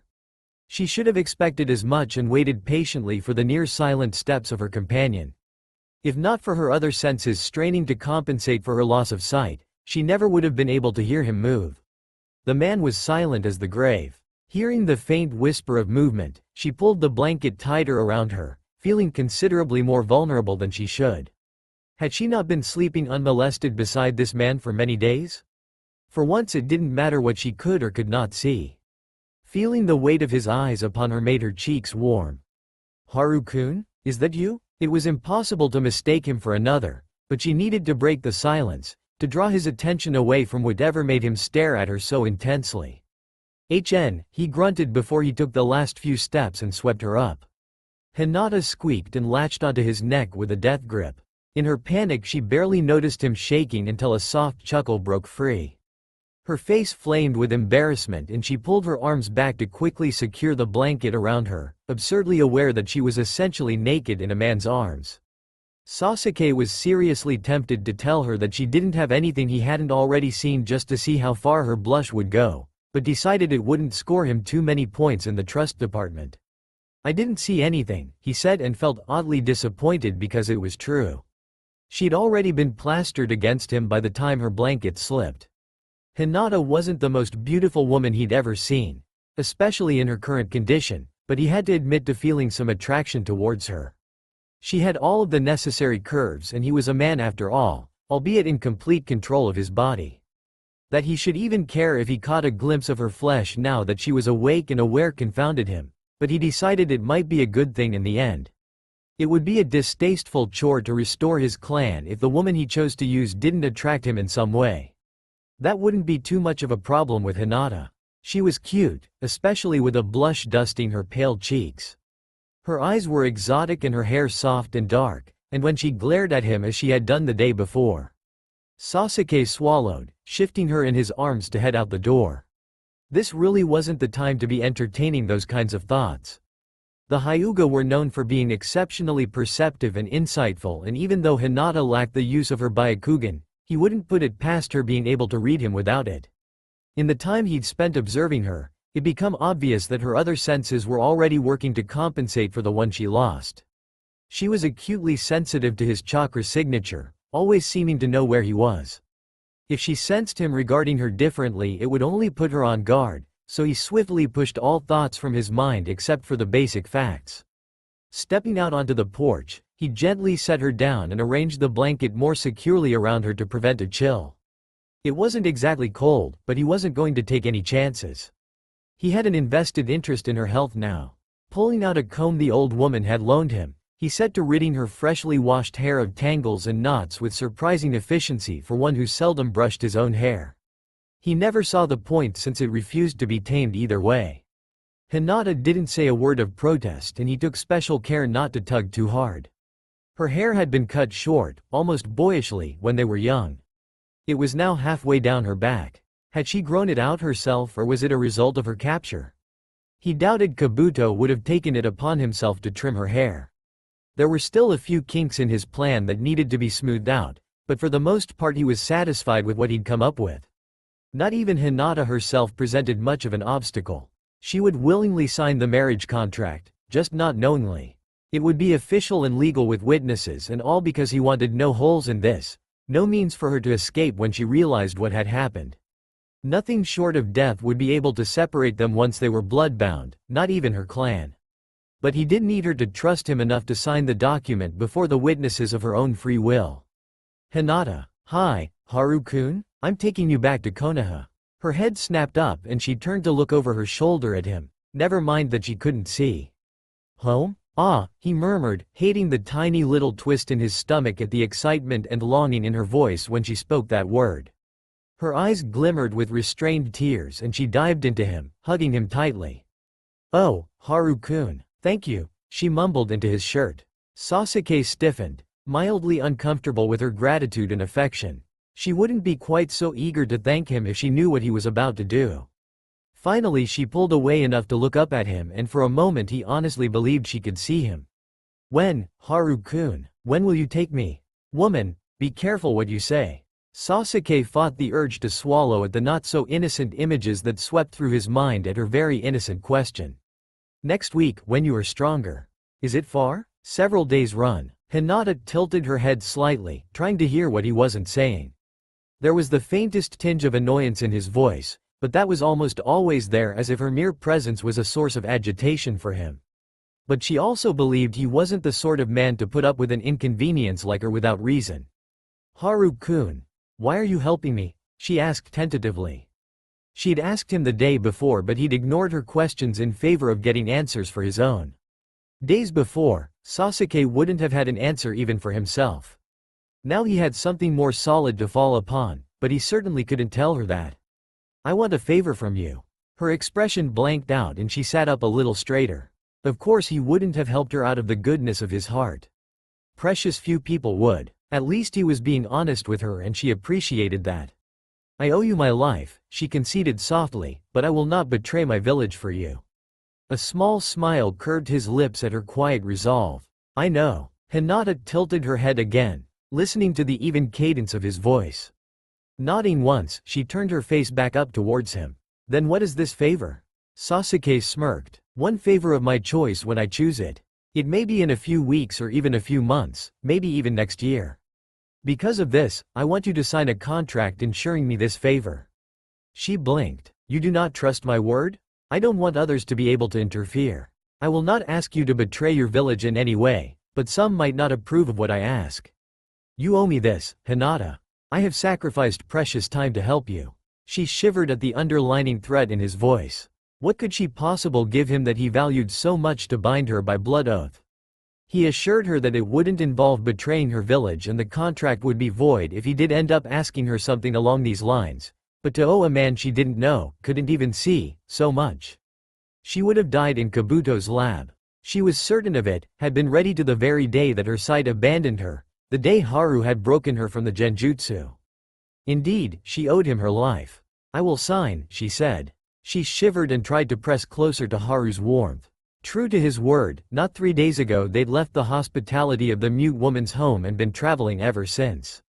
She was feeling increasingly insecure the further and further they moved from the familiarity of that little house, and Hinata was forced to confront the abject fear of being well and truly helpless.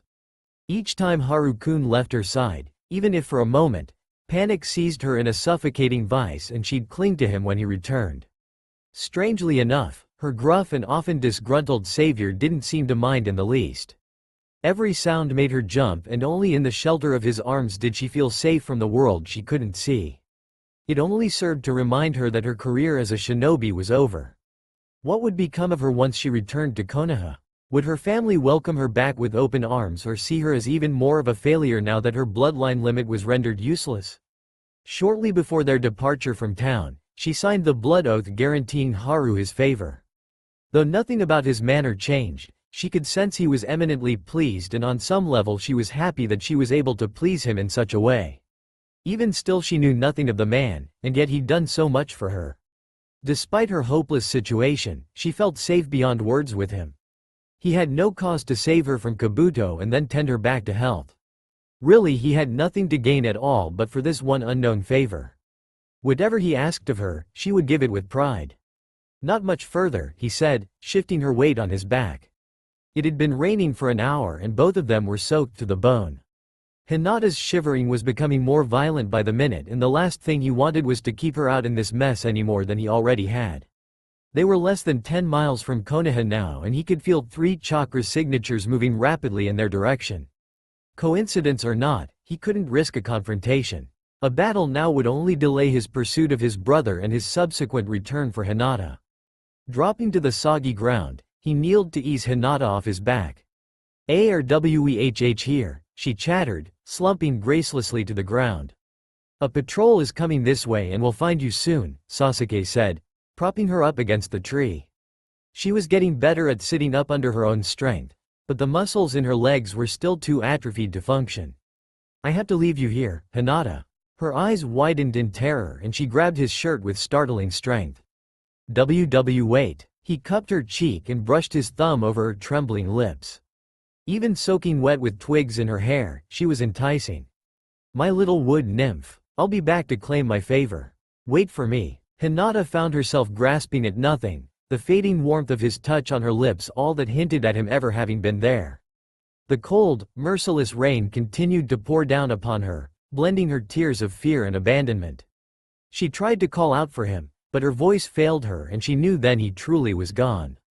Pressing against the tree, she frantically tried to isolate one sound from another, to form some picture of her location. The driving rain resounded loudly in her ears like a drum beating the earth over and over again.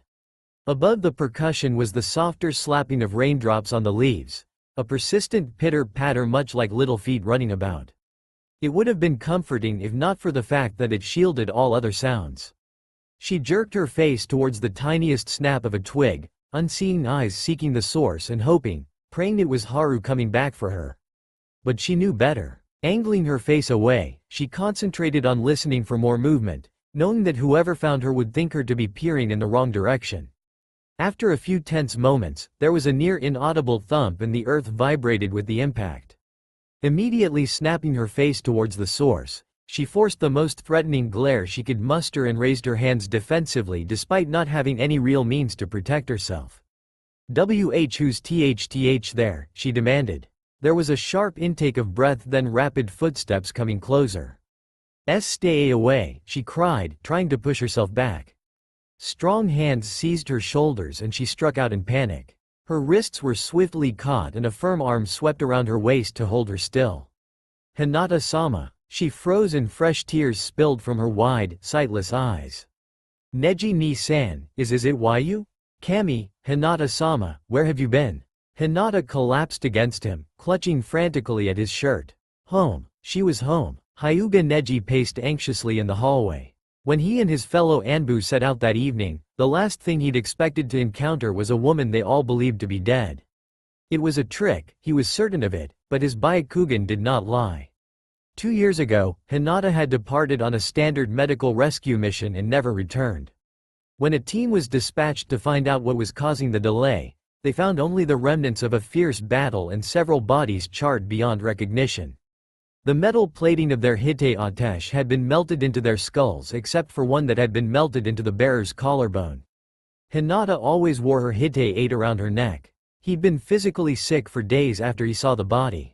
Hinata was a capable kunoichi in her own right and he'd taken it upon himself to train her to the fullest of her inherent abilities. He knew what she could do and yet he still felt that the fault lay in his training. He'd failed her somehow and the guilt ate at him for months until Naruto took it upon himself to literally beat some sense into him. "You're going to get yourself killed if you don't snap out of it." Do you think that's what she would want? These 2 years later, he still grieved for her. She'd become more precious than words to him, the only one to ever understand the conflict of his existence.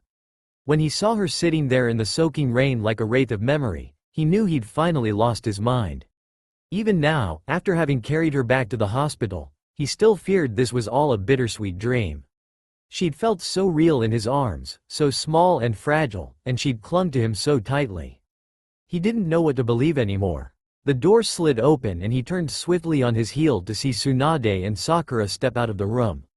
Sakura gently slid the door closed, looked up at him and smiled. "She's sleeping," the pink-haired medic told him and he breathed out some of his tension. "It really is her?" "It's her," Tsunade said. For now we will let her rest and I suggest you go home and do the same. The mission. Tsunade waved her hand dismissively. You've already been replaced. I know you want to be here for this and I think she would want that too. Come by tomorrow and we'll figure this out. Hi, Tsunade-sama, he bowed gratefully as the Hokage turned away down the hall. You can stay for a little while if you want, Sakura said once they were alone. Is she going to be all right? She's very weak, malnourished, and her muscles are severely atrophied. Other than that there are no serious injuries that we can see. Hinata-sama, why won't you look at me? I can't. What of her eyes, Sakura? She hesitated and glanced away. Is it permanent? We don't know, she sighed. Tsunade-sama didn't want to overtax her tonight so we will do more tests tomorrow. I can't promise you anything, Neji. At least, she's alive and she's here. He looked past her at the darkened room. I'll just stay for a few minutes.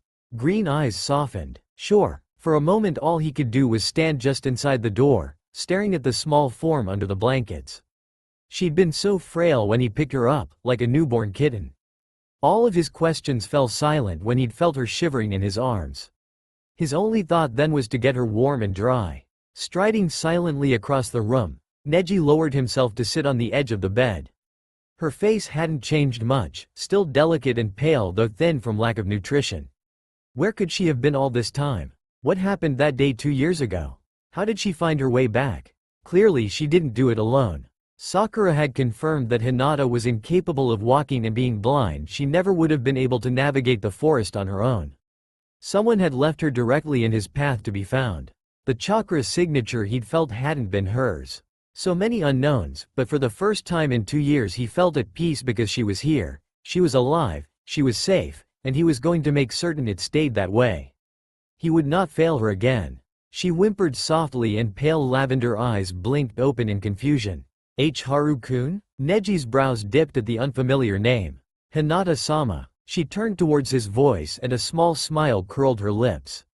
Neji ni-san, I wasn't dreaming? Silver eyes softened and he enfolded her hand in his. No, you're in Konoha Hospital. Her eyelids fluttered and she turned her face into the soft pillow. Will you stay? If you want me to. Please. Hinata's fingers curled around his.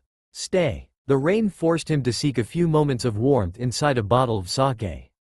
He seldom drank, preferring to keep his senses sharp and alert, but there was something to be said for a few drinks to ease the chills. By now Hinata would be warm and dry, perhaps tucked under several layers of blankets at the hospital with friends and family gathered about her. If he retained even the slightest doubt that her presence might have been overlooked in the forest, he would have remained to make sure it wasn't. Those chakra signatures had been moving fast on a direct collision course and he couldn't spare another second. She would be well cared for in his absence and that eased whatever concern he might harbor for the frail little kunoichi. Already he had a lead on his brother's current activities and the last thing he needed was a distraction. After he killed his brother and avenged his clan, then he wouldn't mind so much. His blood was already simmering with anticipation of the hunt and after he finished his bottle, he would seek a few hours rest. What would his dreams entertain him with tonight? More blood and death? Or would his mind take pity on him for once and linger on the memory of her small body curled around his own? This wouldn't be the first time he'd sought out his brother, but it would be the last. Before, his thirst for vengeance had been pure. There was nothing beyond it. Only that one goal, that one purpose to put all of his soul into. But for the first time, he could see beyond the goal, beyond death. He'd left Konoha to free himself of distracting attachments and now found himself with a reason to return, a reason to survive. To restore my clan. He now possessed the means to do exactly that and this time, he would do it right. By now she may already know who it was who saved her and cared for her. Would she still reach for him as she had done when he left? It didn't really matter. Tucked securely inside his shirt was a blood-binding contract that not even the Hokage could contest. Hinata was his now and he would hold her again before long. She would probably be angry once she found out, perhaps even scared. But given time and, dare he say it, patience, he would win her over. He was Uchiha Sasuke after all and more than half the female population of Konoha would give their right arm to be with him even despite his missing nin status. Of course, Hinata wasn't like other women. Her childhood crush on the Dobi had been proof enough of that. Sasuke scowled. Did she still hold feelings for Naruto? If not him, someone else? That wasn't something he'd considered. If her heart was already given, that could put a little kink in his plans. It didn't matter if someone else held a torch for her. She was his. No one could question that, and he would happily pummel anyone who did. But then, she hadn't really protested when he kissed her or held her close at night. In fact, she'd developed quite an attachment to her Haru-kun. Smirking at the memory, Sasuke downed his drink and filled his cup with the last of the bottle. Hinata was such a timid girl and still innocent in the ways of men and women. He may have deceived her into marriage, though in his defense she did agree to the favor, but it would be a different matter to coax her into his bed. He wanted her trust and loyalty, not her fear, but surely when he returned to Konoha he was more likely to receive the latter. Well, he never was one to turn down a worthy challenge, and this one would certainly prove interesting. For once he had something more than the death of his brother to look forward to. Sasuke raised his cup and smirked. To my wife. Neji leaned against the wall, eyes closed and arms crossed, appearing far more indifferent than he felt. He never did heed the Hokage's advice to go home and get some sleep. Nothing short of an all-out attack against the village would have pulled him away from Hinata's bedside. Eventually he'd fallen asleep in a chair with her hand still enclosed in his. Now he had an uncomfortable kink in his neck, but it had been well worth it when she had woken up that morning. This time he didn't even have to speak for her to know he was there. The hole in his chest left by her presumed death was slowly beginning to heal. As a child he'd been eager to protect her, his little Hyuga princess. But with hatred for the main house growing in his heart, he'd failed her in the most vile way. If she had died back then by his own hand, Neji forced the memory of her fierce, imploring eyes back. That day was long past and Hinata had proven her point. She would never be his equal in skill, but that day she'd been his superior in will. The weak little heiress would defy the Hyuga just as she defied her own fate to fail. He honestly believed that, right up until 2 years ago. All those years before, he'd sworn to himself that he would see Hinata stand up as the next head of the Hyuga clan and unite the two houses once more. His dreams died with her. He didn't know what to think anymore. She was alive, yes, and words couldn't describe how he felt about this. But with the shock of finding her alive again beginning to wear off, he was left wondering what life held in store for her now. If her sight never returned, her life as a shinobi would be over. Nay, Sakura-chan, we've been waiting for hours. Can't you give me a little clue about what's going on?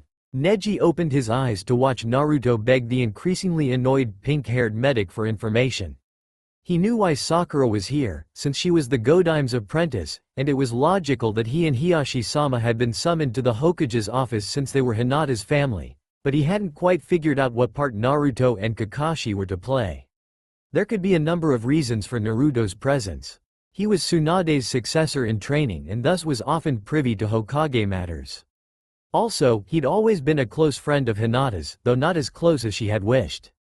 Add to that the matter that he had been on the team that found Hinata's alleged remains, and one could see he had every right to be here. Kakashi, on the other hand, hadn't been among those to investigate Hinata's death, and neither had he been particularly close to her. The man currently had his nose buried in one of his books and seemed entirely disinterested with the whole affair, not that he even knew what it was about. Sakura and himself were the only people in the room who knew Hinata was still alive. Tsunade didn't want word to get out until she had finished examining her condition. Once the news broke, there would be an influx of visitors and gossip. Naruto, you have to wait just like everyone else, Sakura scowled at the blonde. And another 5 minutes isn't going to kill you. It is unlike the Hokage to keep anyone waiting this long, Kakashi murmured as he flipped a page. Everyone blinked at him, still not over the shock that he was actually there before the Hokage in the first place. He, of course, pointedly ignored them. Hyuga Hiyashi shifted subtly and Neji glanced at him before following his gaze to the door as it swung open and Tsunade and Shizune walked in. It's about time, Naruto grumbled and winced as Tsunade solidly smacked him on the head with the file in her hand. Patience is a virtue, she scowled. Moving around her desk, she sunk into her chair. And it's not like I kept you waiting on purpose.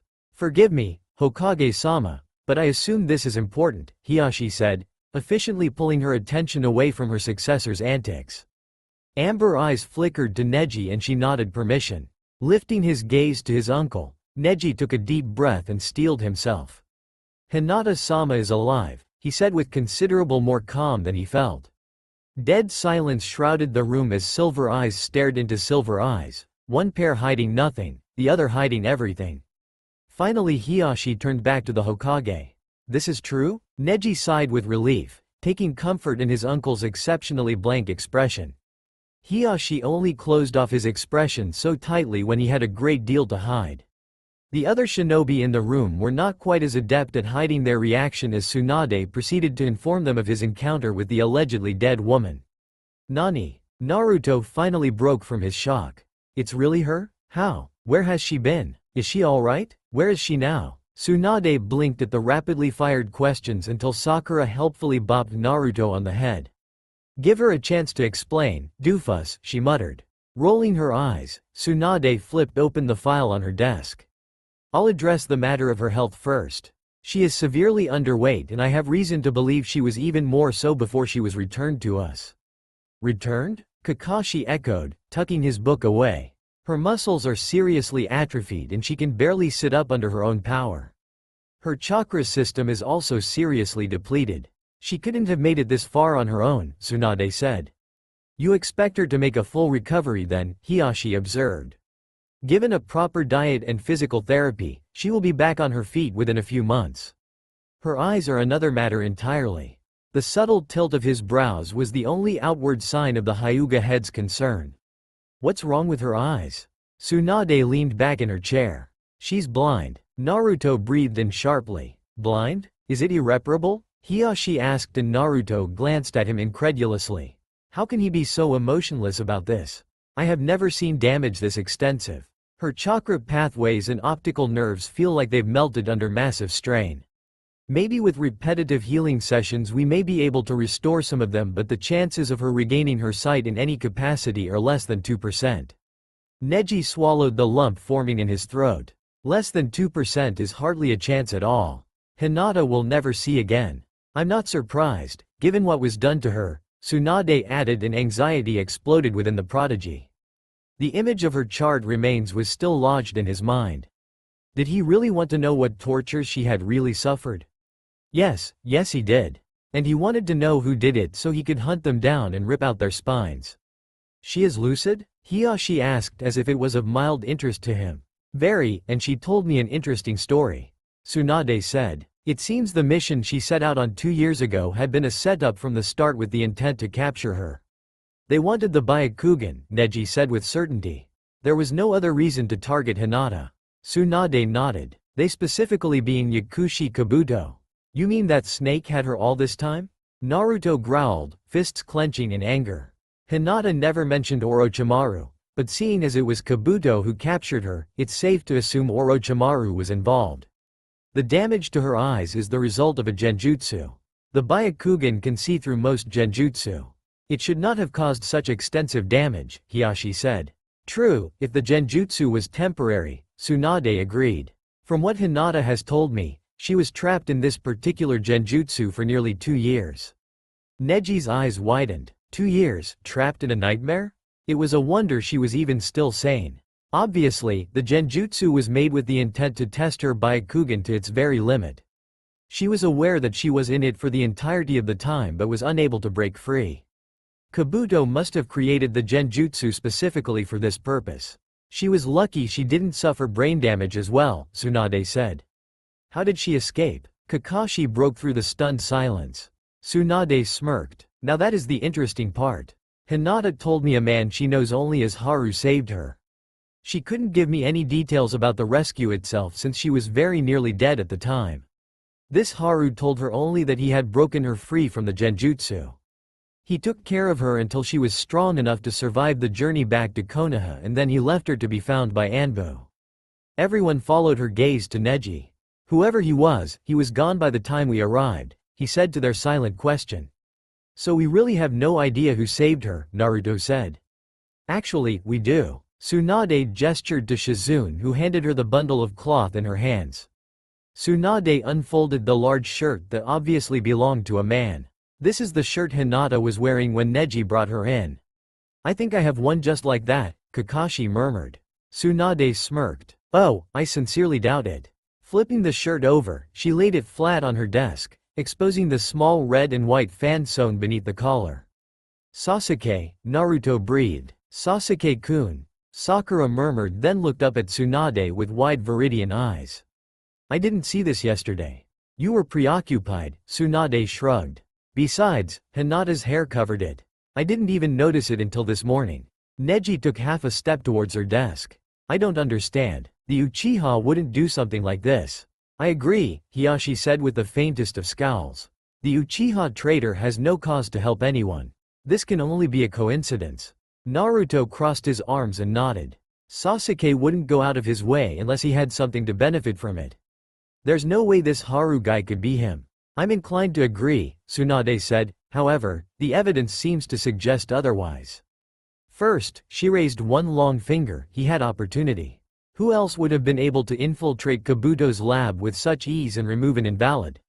2. No one else would be fool enough to wear this crest. And 3. Hinata said the one thing she remembers most about Haru is that he smelled like lightning. All eyes shifted to Kakashi. Chidori, he murmured. I don't know what could possibly motivate Uchiha Sasuke to do something this benevolent, but we can't discount the possibility that it was him. Tsunade took a deep breath. Especially since this Haru person intends to come back. Back? Hiashi demanded stiffly. Tsunade met his unnervingly blank stare. Hinata said she promised him a favor for saving her life and that he told her he would return to claim it one day. What kind of favor? Neji asked. She doesn't know, but she refused anything that would require her to betray the village, and he agreed to those terms. Hinata believes he will come back. So much for benevolence, Naruto scoffed. I don't understand. Sakura shook her head. Assuming Haru is Sasuke, why would he risk returning to Konoha? He knows that if he comes back we'll never let him leave again. Unless he has no reason to leave, Kakashi said. Tsunade nodded. My thoughts exactly. Until we know for certain who Haru is, I don't want anyone to breathe a word of this to Hinata. It's clear she's already formed an attachment to him, and the last thing I want is to stress her out. Kakashi, how do you feel about taking a little trip? Kakashi stroked his chin thoughtfully. Ah, it's always nice up north this time of year. Naruto scratched his head. I'm confused. Sakura sighed. Do you really think Orochimaru would let Sasuke just walk away with one of his experiments? Kakashi looped an arm around the blonde's neck and pulled him towards the door. I'll explain on the way, Naruto. Tsunade-sama, permission to go with them? Sakura asked quickly. Denied. I need you here, and so does Hinata. The Hokage told her and felt a surge of pride when Sakura nodded sharply instead of wilting in disappointment. I'm going to place Hinata under Anbu guard, just to be safe. Tsunade turned back to Hiashi. I don't know what he wants with her, but I'm certain he doesn't want her dead, or he wouldn't have bothered to bring her back to Konoha. The Uchiha cannot be trusted, Hiashi said. Hinata will be safer in the Hyuga compound. I'd like to see her gain several more pounds and more movement in her legs before we move her. In the meantime, Neji, she focused on the Anbu captain. I will place you in charge of her security. I'm sure that will satisfy everyone for now. Neji looked at his uncle, who nodded sharply. I would like to see Hinata now, Hiashi said. I will take you, Neji offered. No, Hiashi said, turning away. You have more important things to do right now. Neji watched him leave before looking back at the Hokage. You really believe it was Sasuke? You felt the chakra's signature, Neji, she said. What do you think? Hinata cracked her eyes open, oblivious to the bright sunlight shining through her window. Someone was in her room, but she never heard the door open. She must have dozed off after her exhausting conversation with the Hokage. Tsunade didn't even try to sugarcoat the results of the tests, knowing she wouldn't have appreciated it.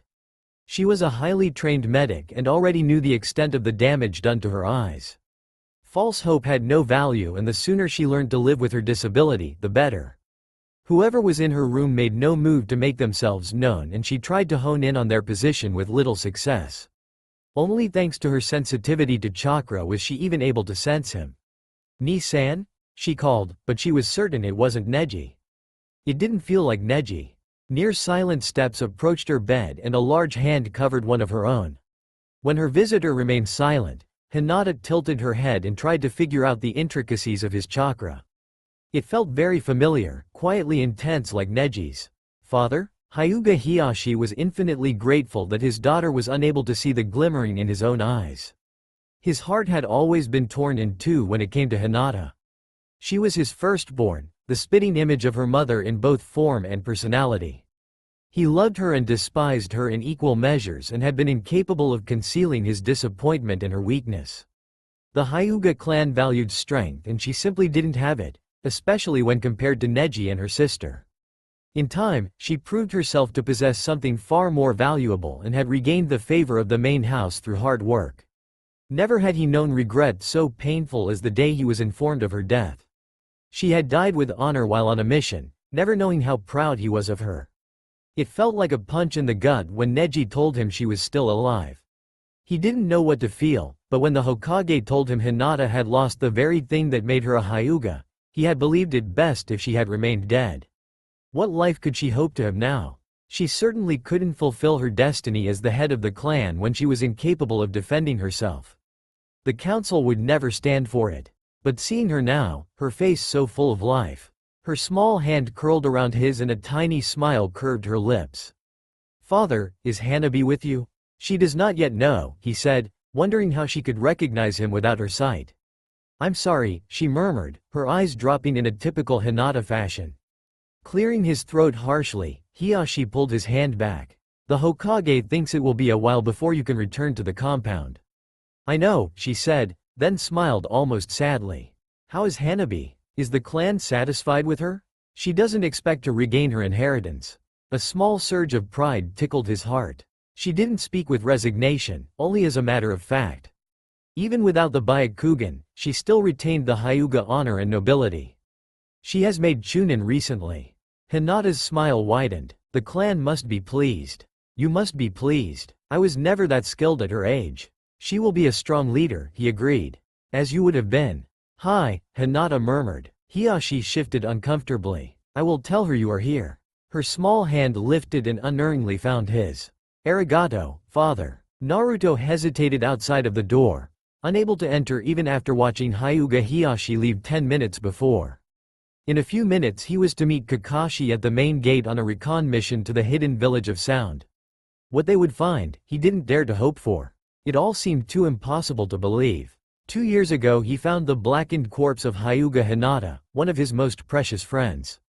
The repercussions of her grisly death had shaken many a powerful shinobi. In time, the wound scabbed over, though it would forever remain raw and tender. Hinata had been an inspiration to many of them, he most of all. She'd never failed to believe in him, and her shy smile was a balm to his frequent injuries of both flesh and pride. His one regret was that he couldn't love her as much as she loved him. He hadn't even known how deep her feelings were until after her death, and by then it was too late anyway. His heart had been given to Sakura years ago, and Neji told him Hinata had both known and accepted this. He was afraid to open the door, to look into her eyes and see his own guilt that he couldn't protect her, save her from this. Tsunade had said she was lucid, but was she still the same Hinata, still silently brave and innocently fierce? "Naruto?" He looked up at Neji striding down the hallway towards him. "I just wanted to see her before we leave." Silver eyes studied him for a moment before softening ever so slightly. "She should be awake," Neji said as he reached past him and slid open the door. Naruto stared after him for a moment before stepping into the room. "Ni-san, is that you?" Hinata's soft voice asked. "Hi, Hinata-sama. How do you feel?" "A little tired. Father came to see me." "I know." Hinata tilted her head slightly, pale lavender eyes shifting as if trying to catch sight of something that refused to stay still. "Is someone with you, Ni-san?" Naruto raised a brow when Neji gestured for him to remain silent. "Hi," he said. "Can you guess who?" Her fair brows dipped in concentration and Naruto shot Neji a questioning glance. Was this really the time to be playing games? The frown creasing Hinata's brows suddenly vanished into an expression of joy. Naruto-kun?" Blue eyes widened. "How did you know?" Her smile brightened and pink dusted her cheeks at the sound of his voice. "No one has chakra like Naruto-kun. Even without Byakugan, the Hyuga are very sensitive to chakra." Neji explained to Naruto's confusion. "Especially Hinata." "That's good, right?" Naruto said, crossing the last few steps to the bed. That she should know the feel of his chakra even after 2 years apart eased the throbbing wound her death had left. "It helps," Neji said, his expression giving nothing away. Naruto-kun as well? Hinata asked, looking up in the direction of his voice. For a moment he wondered if she really was blind. Nay, Hinata-chan, I should be asking you that. He scratched his head nervously. I just wanted to see, he swallowed harshly, to see you were alright. I have to leave for a mission in a few minutes and I might be gone for a while. Her smile softened. I'm alright, Naruto-kun. Yeah, he smiled though he knew she couldn't see. I can see that now. Well, I better go. Be safe, she murmured. You too, Hinata-chan. Later, Neji. The two men shared a silent look full of meaning before Naruto nodded sharply and left. There would be no more mistakes this time. Hinata turned her face towards where she knew Neji was standing. What's wrong, Ni-san? Neji blinked. Nothing. Do you need anything? Are you hungry, thirsty? Her brow creased faintly and he silently cursed himself for trying to be too accommodating too quickly. If she didn't think he was hiding something before, she certainly did now. I am a little thirsty, she finally said. Relieved that she didn't intend to pursue the matter, Neji filled a cup with the pitcher of water on the side table. Guiding her hand to the cup, he let her take it and watched silently as she drank half the contents. Hinata-sama, tell me about Haru. Cradling her cup in both hands, Hinata smiled shyly. What do you want to know? Neji's eyes narrowed slightly. Did he take advantage of you? To his horror, her cheeks flushed bright red. Hinata-sama. No, she said quickly, pressing a hand against her cheek to cool the heat. No, never. Neji pulled the cup from her hand and set it back on the side table before reaching to grasp her shoulders. Hinata-sama, it's all right to tell me if he. Oh, Neji, you don't understand. She clenched her fingers in his shirt. Haru-kun would never do that. He was so kind and gentle. He didn't have to save me and he spent months just taking care of me. Her blind eyes stared into his, pleading for him to understand. Hinata-sama, he soothed her gently, I know you feel in debt to this man, but you were alone with him for quite some time and in your condition. We weren't alone, she interrupted. Neji blinked. Tsunade hadn't mentioned another person being involved. You weren't? Hinata shook her head slowly. There was an old woman who made our food and helped me bathe. She was mute but very kind. I never knew her name. Neji struggled against the feeling of reassurance her words gave him, not wanting to believe the traitor Uchiha could be capable of even a speck of chivalry.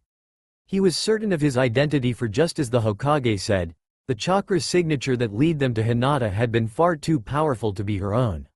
There were too many coincidences, and in their world, coincidences were very rare. He stirred from his thoughts when her small hand slipped up to cup his cheek. Neji, why are you asking me these things about Haru-kun? How can you still be this innocent? I find it strange that he ran away so quickly after bringing you here. His actions were noble, so why should he run? Hinata's brows dipped into a frown. I think he had somewhere to be. He was always so restless and I think I was keeping him from something important. And he never hurt you, never took advantage of you? Despite the evidence, he just couldn't reconcile the actions of this man.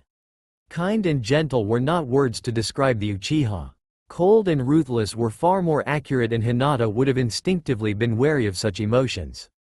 Of course, the name meant nothing. Sasuke never would have given Hinata his real name. Maybe this made it easier for him to act contrary to his nature. Hinata tilted her head as she tried to hear what he didn't say.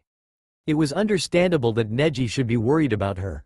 In the years after their first Chunin exam, he'd become almost obsessively protective of her.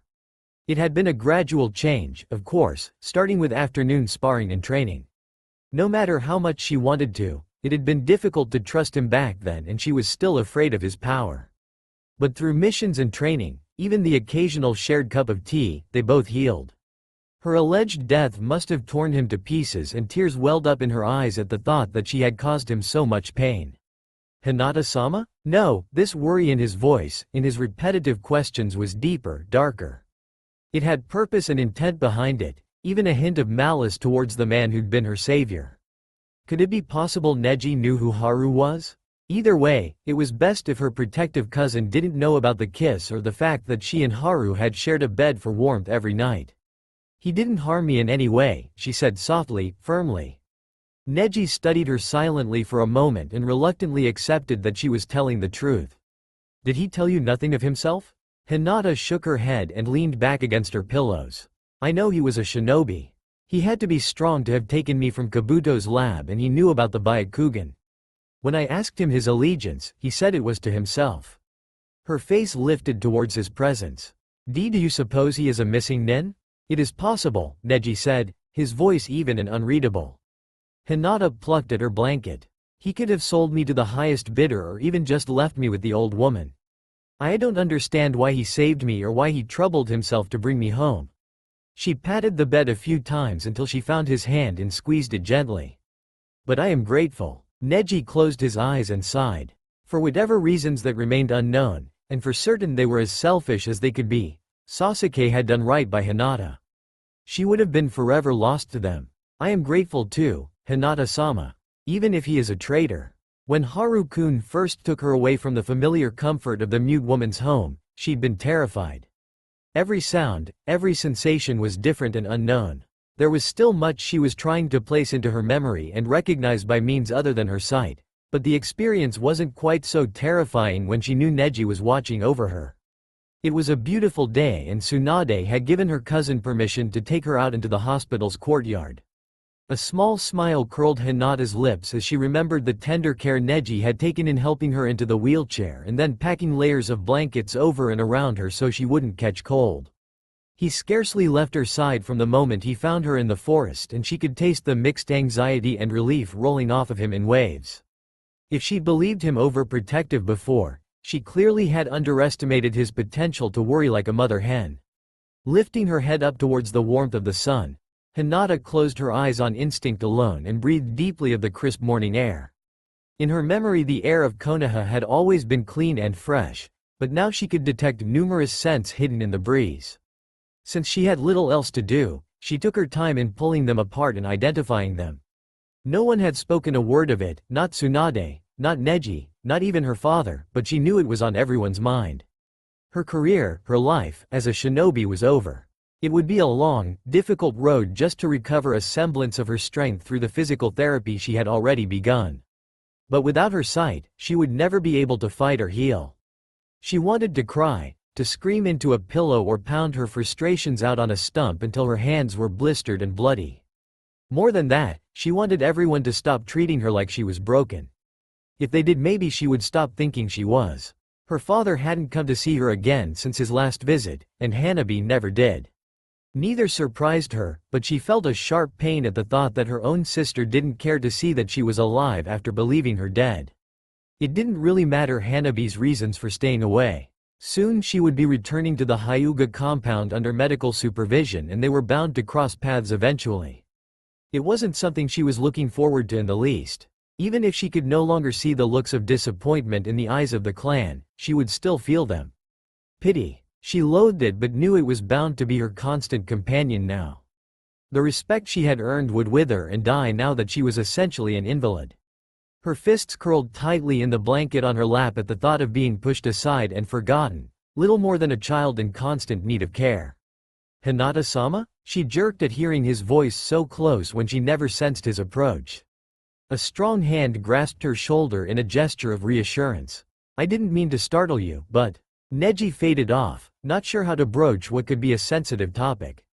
He'd been sitting on a bench a distance away to give Hinata some well-deserved space while still being close enough to keep an eye on her. Numerous expressions slipped across her face unguarded when she didn't realize she was being watched. Hinata had always been expressive for a Hyuga, but this had been unlike anything he had ever seen. It made him vaguely uncomfortable to be seeing her emotions so plainly written across her features. She had always been an easy read for him, but Hinata had become quite capable in concealing her deepest emotions in later years. Just then her private thoughts might as well have been written in ink as they took a decidedly darker turn. For a moment she appeared torn between sorrow and anger. Hinata rarely became angry, so he couldn't help being curious about her thoughts, especially when she started twisting her hands in her blanket as if she were trying to strangle someone. Is it time to go back in? She asked in her small, yet assured voice. He smiled though he knew she couldn't see. No, we can stay a bit longer. She nodded, long hair falling forward to cover her sightless eyes.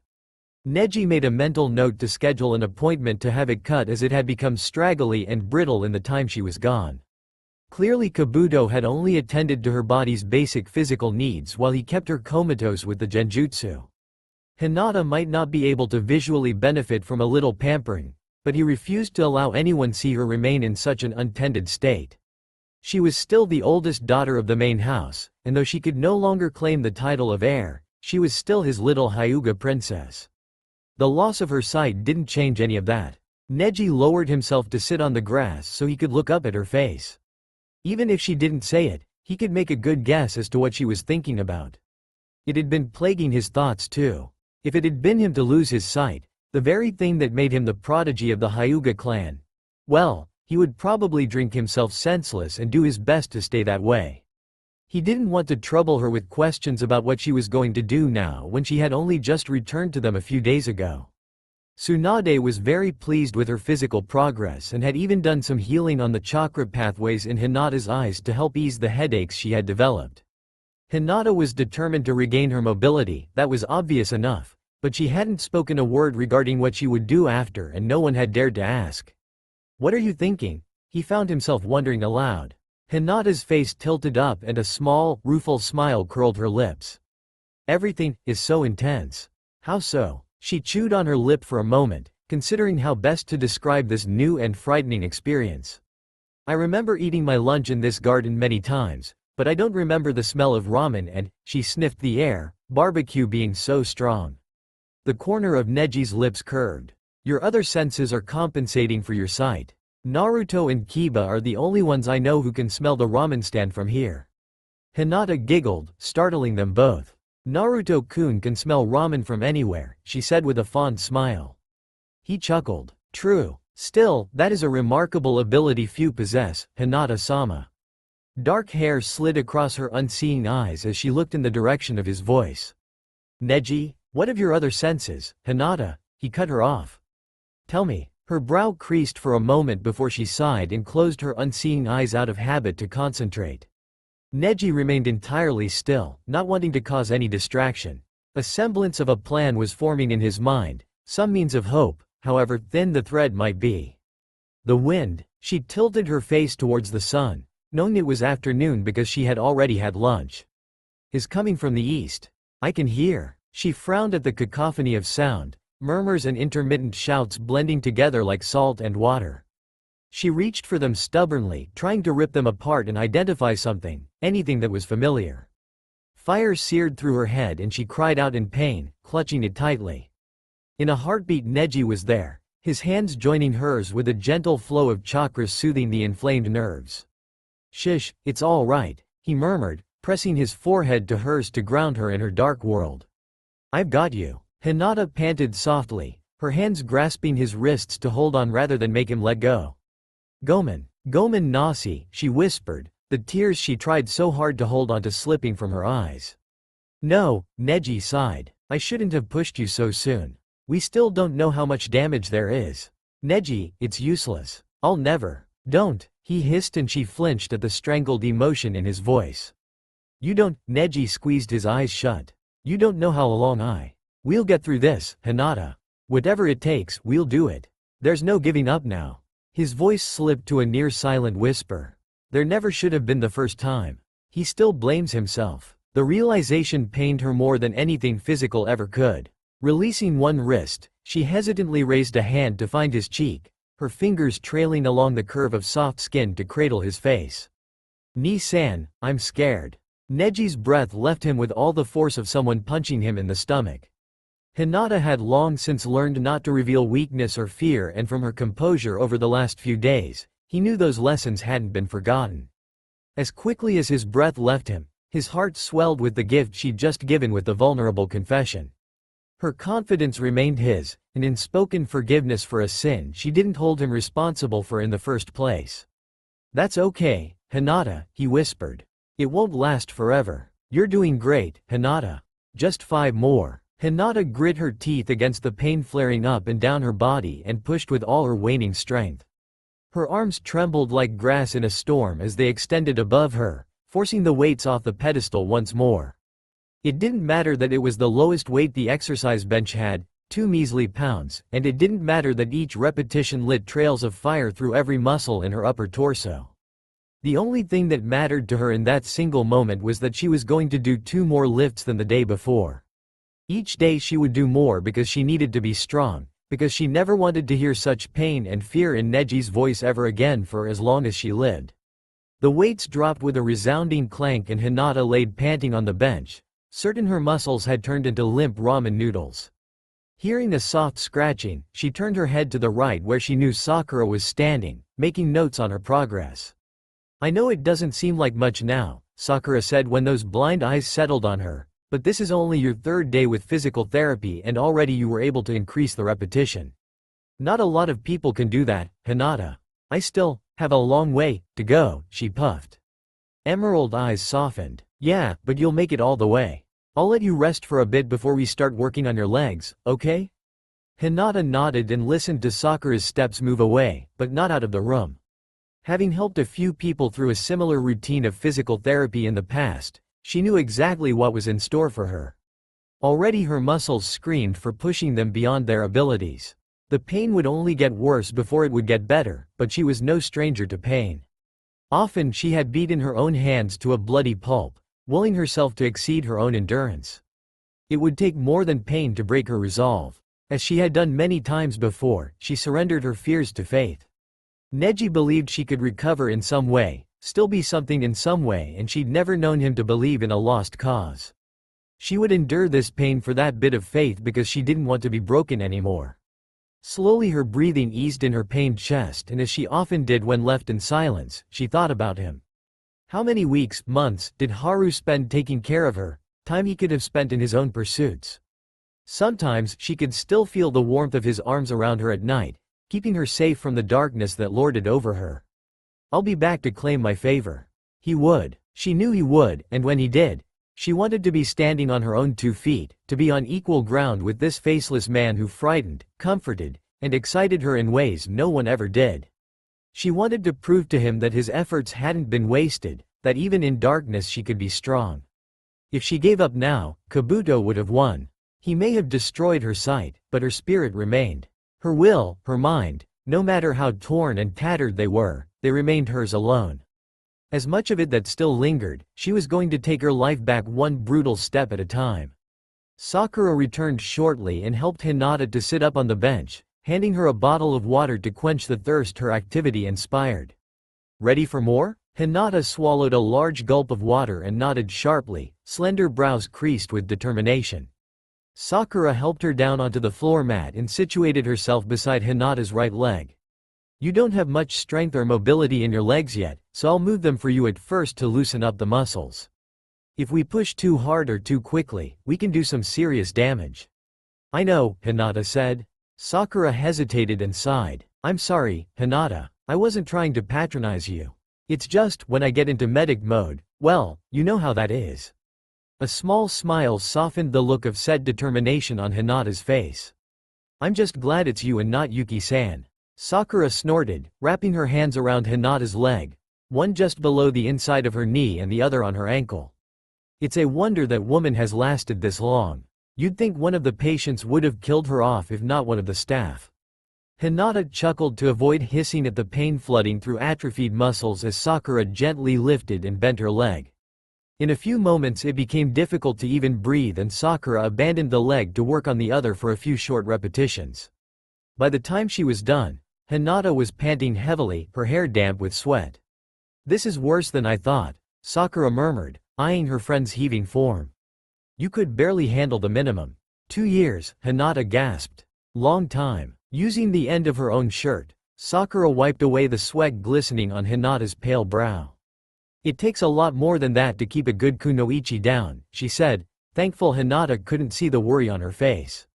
A smirk that looked suspiciously like one of Neji's expressions curved Hinata's lips. "Hot water. Huh? What do you do when you overextend during training?" Hinata asked. "Moist heat," Sakura replied automatically. "It helps the muscles to relax without drying." She slapped her forehead. "Idiot. Why didn't I think of that?" Hinata's soft laughter quickly subsided into gasping when her body protested the action. "Kami, it's good to hear your voice again," she wheezed, a tear slipping from her eye down onto the mat, the product of stress, pain, and relief. Sakura caught her hand and gripped it tightly. Hinata, if you ever need to talk about, you know.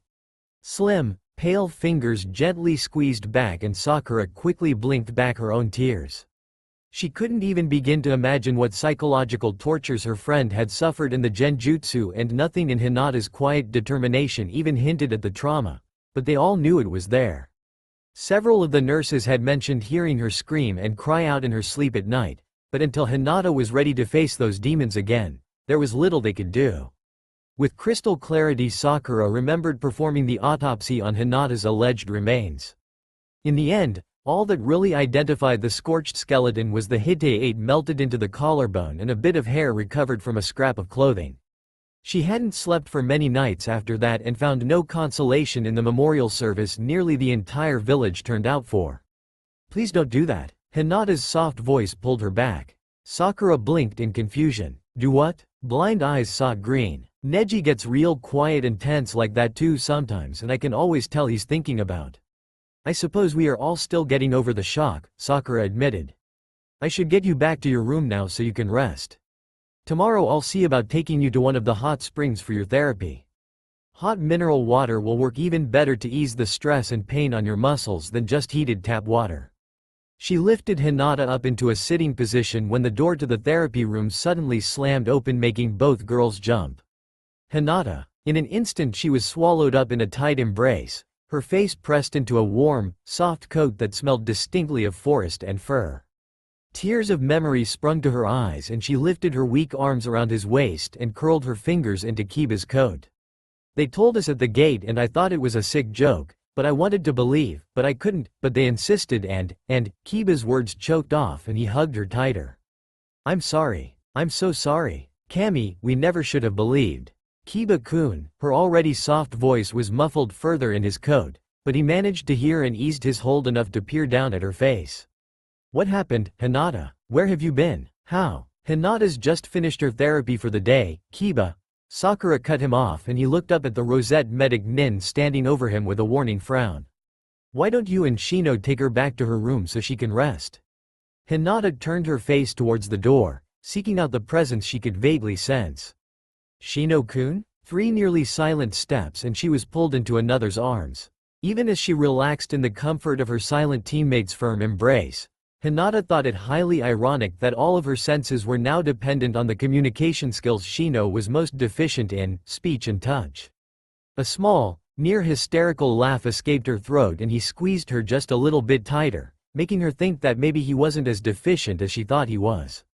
After a few more seconds, Shino scooped her up and she loosely clutched at his coat, though she knew he would never drop her. Hey, how come you get to carry her? Kiba demanded, trotting after them. You were too slow, came Shino's stoic reply. A soft bark made Hinata jump as she hadn't noticed the presence of Kiba's faithful companion. Whose side are you on? Kiba growled at the dog who growled and yipped back. Hinata giggled and both men froze in step, staring down at her in wonder. It's good to hear that sound again, Kiba murmured. Shino hugged her a little closer and started walking again. Yes, it is. Okay, here we go. Hinata sucked in her breath sharply when hot water enveloped her feet. Despite Sakura's warning, not seeing how close she was to actually being in the water seemed to intensify the searing heat. Too hot? The medic asked immediately from her left. It's all right, Hinata assured her. I just wasn't expecting it. We'll take it slow, but if it gets to be too much, you tell us, okay? Hinata nodded and tried to relax her tense hold on their shoulders. On her right, Tenten reached down to splash some of the hot water onto Hinata's legs to help ease the transition. She tried to ignore how spindly and pale they looked and the fact that she could actually see the outline of bone beneath skin. Being Anbu's weapons specialist, she had seen her fair share of disturbing sights, but nothing had prepared her for Hinata. The girl was literally a living skeleton. 2 days ago, she came home from a mission to find Neji sleeping on the couch in her small apartment. As much as she loved the man, the sight did nothing but fill her with dread. The always composed Hyuga Neji never sought shelter in her apartment unless something absolutely horrific had happened. When Hinata died, he'd been a permanent fixture for weeks. Despite their relationship as teammates and friends, no one ever thought to look for him there and she never spoke a word of his presence. As much as she loathed seeing him in pain, She was equally thrilled that he found peace in her home, with or without her there. A woman in love with a duty-obsessed block of stone took what she could get. The moment he woke, she knew this time was different. The haunting pain of regret she had grown used to seeing in those silver eyes was gone, replaced by something she had only ever seen in the eyes of a newborn baby, a quiet wonder with all that was life. She feared he had lost his mind at first when he told her Hinata was still alive, but there was none of the feverish desperation he suffered for so long after her death. Neji honestly believed what he was telling her, and when he took her to see for herself. Tenten shook her head ruefully and helped Sakura settle Hinata on one of the ledges with her back braced against a large flat stone. If word ever got out that the tomboyish weapons mistress had bawled like a baby, her reputation would be ruined. Sinking down into the hot mineral water with a sigh, Tenten smiled. Man, Sakura, if you gave everyone this kind of treatment at the hospital, you'd have no trouble keeping restless shinobi from escaping. Sakura laughed. There's a thought. I wonder if it would work on Kakashi-sensei. That would be the true test of success. Some things never change, Hinata murmured with a small smile. Sakura's efforts to treat the elusive copy nin were often a source of amusement. A soft snort came from her left. You'd think they'd learn to listen to someone capable of snapping their bones as easily as healing them. Hinata felt the water shift as Sakura turned towards her. How did you ever get them to behave, Hinata? Even Naruto gives me a hard time. Hinata blushed faintly at the mention of her former crush. Naruto and Sakura had already been dating around the time she was captured. No one had spoken since about the current state of their relationship, but she doubted the ever-loyal Naruto had stopped loving the pink-haired medic nin. Despite his obvious devotion to Sakura, she always enjoyed whatever time she was able to spend with him in the capacity of friendship, and that often included tending to him in the hospital. Anyo, I just gave him ramen, Hinata said. Tenten burst out laughing at Sakura's startled expression. Oh, Sakura, all this time and you still don't know your own fiancé's weakness? A cold shiver ripped up Hinata's spine and she sunk lower into the heated water to hide her reaction. She still loved Naruto in her own silent way and probably always would, but hearing the words that neatly crushed all the little childhood dreams she harbored left her empty and lost. Even after her supposed death, everyone had continued living, continued dreaming. Life moved on without her, and she was the last bit of snow on the eve of spring, balanced on the edge of two worlds and belonging to neither. Heat rose over her face and she didn't realize until she tried to take a breath that she had slipped off the ledge into the depths of the spring.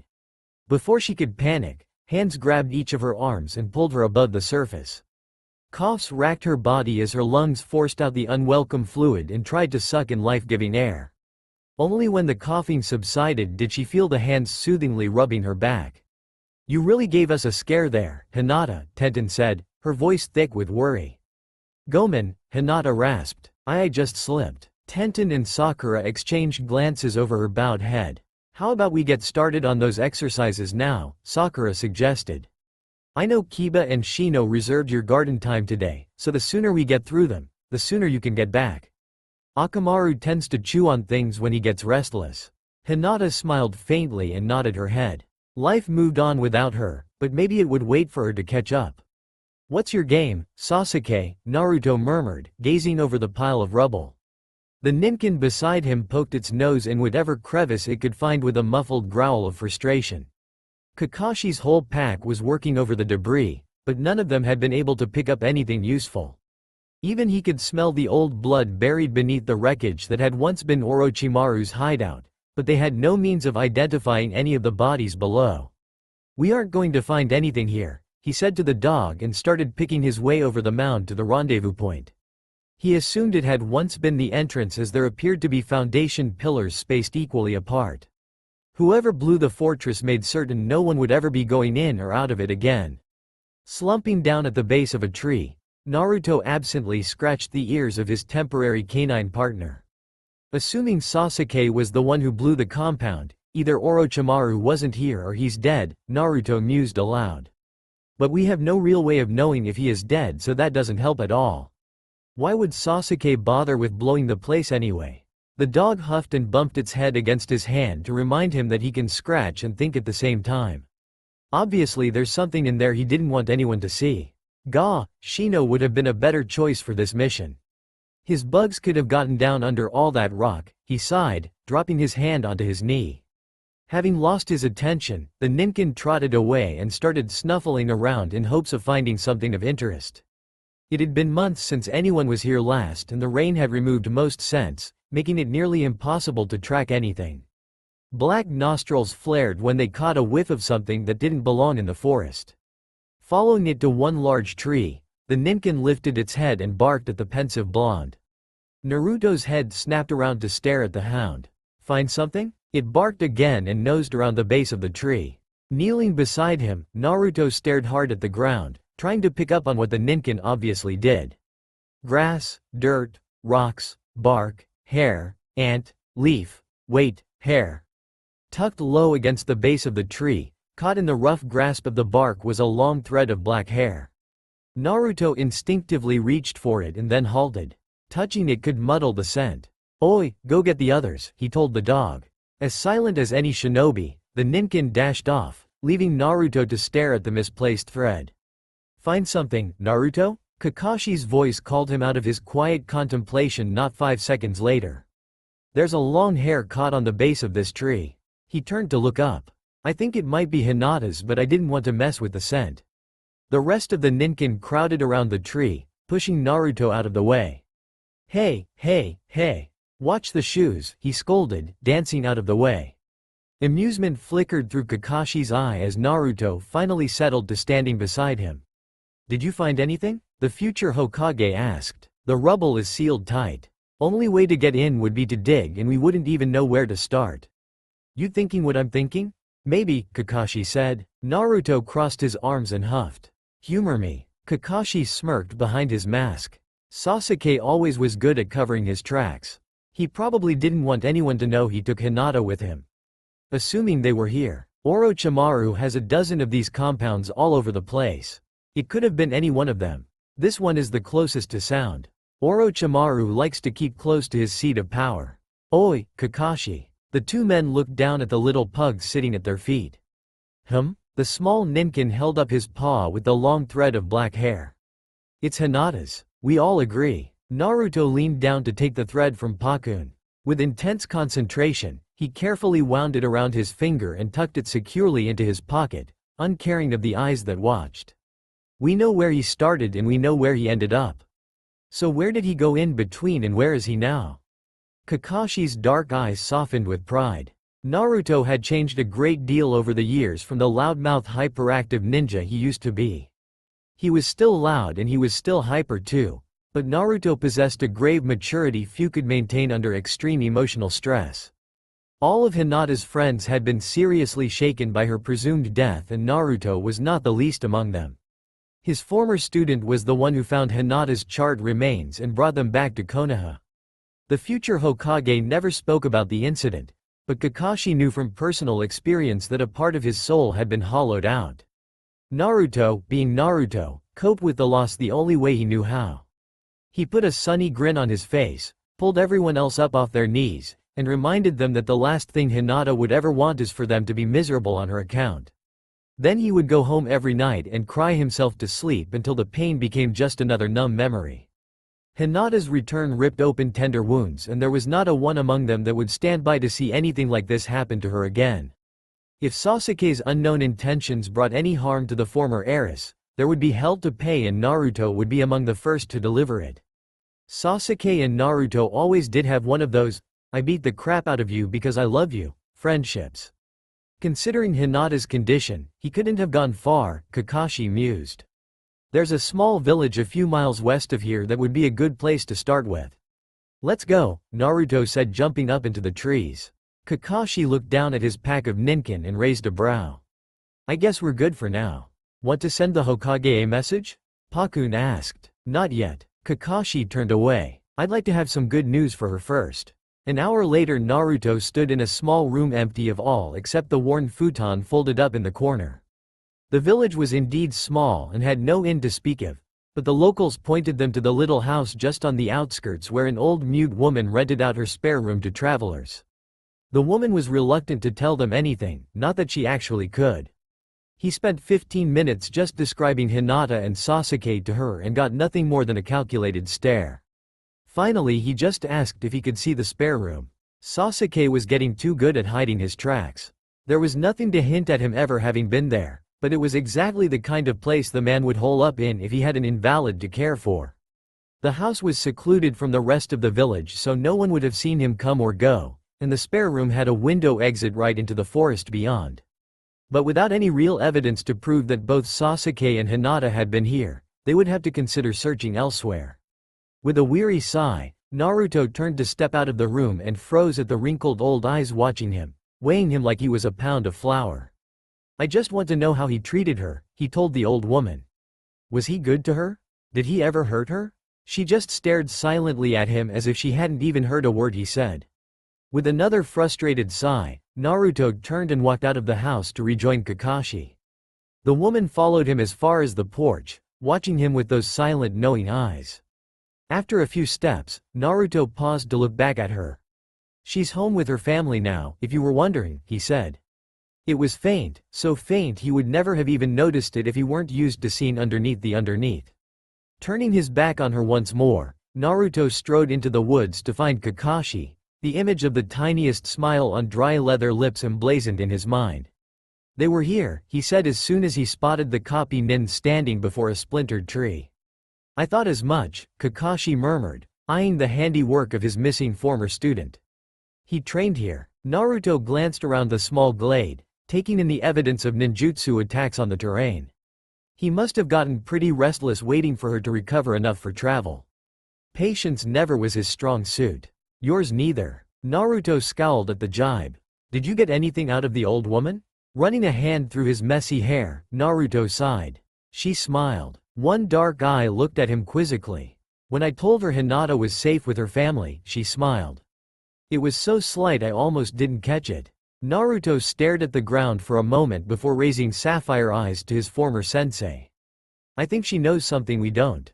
Kakashi's eye drooped. That much is obvious. No, I mean about Sasuke. Naruto looked up the sky. It's just weird that he would spend so much time taking care of Hinata when he could have been going after his brother. And Ba-chan said Hinata's attached to this Haru guy, so that means he was nice to her and took good care of her. She trusted him. Shaking his head, Naruto met Kakashi's patient gaze. It just doesn't make any sense. At least we know for sure now it was Sasuke, and we know that he didn't hurt her and probably has no intention to do so in the future, otherwise he wouldn't have invested so much time and energy in helping her. Naruto nodded in agreement. Okay, so now what? He could be anywhere by now. We go home and report to the Hokage what we found. Naruto opened his mouth to argue and closed it just as quickly, knowing he was right. Without a trail to follow, Sasuke would be impossible to find. Falling in pace with the copy nin, Naruto reflected that they couldn't count this mission as a complete loss. They still couldn't confirm if Orochimaru was dead, but at least they knew for sure Hinata's savior had been Sasuke. If Sasuke really did come back to claim his favor from Hinata, this rare display of compassion on his part would serve to greatly decrease his sentence. He might even get a full pardon. Is that why you did it, Sasuke? Was Hinata just a means for you to get a lesser sentence when you come back? Why bother coming back anyway? The man never did anything without purpose, but trying to figure out his plans before they were put into action was a lesson in futility. Sasuke wasn't called a genius for nothing. His methods of strategy were about as convoluted as they come, always 5 steps ahead of everyone else. He had nothing on Shikamaru for sure, but then, no one did. Naruto clenched his fist tightly and he pushed off another branch. It had long been his hope that Sasuke would one day return even if he had to drag him back broken and bloody. Sasuke never showed any inclination of coming back willingly, intent only on gaining power by any means available and hunting down his brother. If he ever found out that Hinata was just another tool for him to use and abuse in whatever scheme he was plotting, friends or not, no place on this planet would keep the Uchiha Avenger safe from his retribution. Why are you taking so much off? Kiba demanded with a scowl. Shut up and stop distracting me, Ino huffed. She delicately parted a few strands of raven black and snipped them. Hinata sat still as stone, knowing one should never move when another is holding you hostage with sharp implements.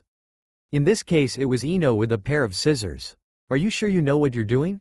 Kiba challenged the blonde kunoichi again. Look, Ino planted one hand on her hip and pointed the deadly implement at him.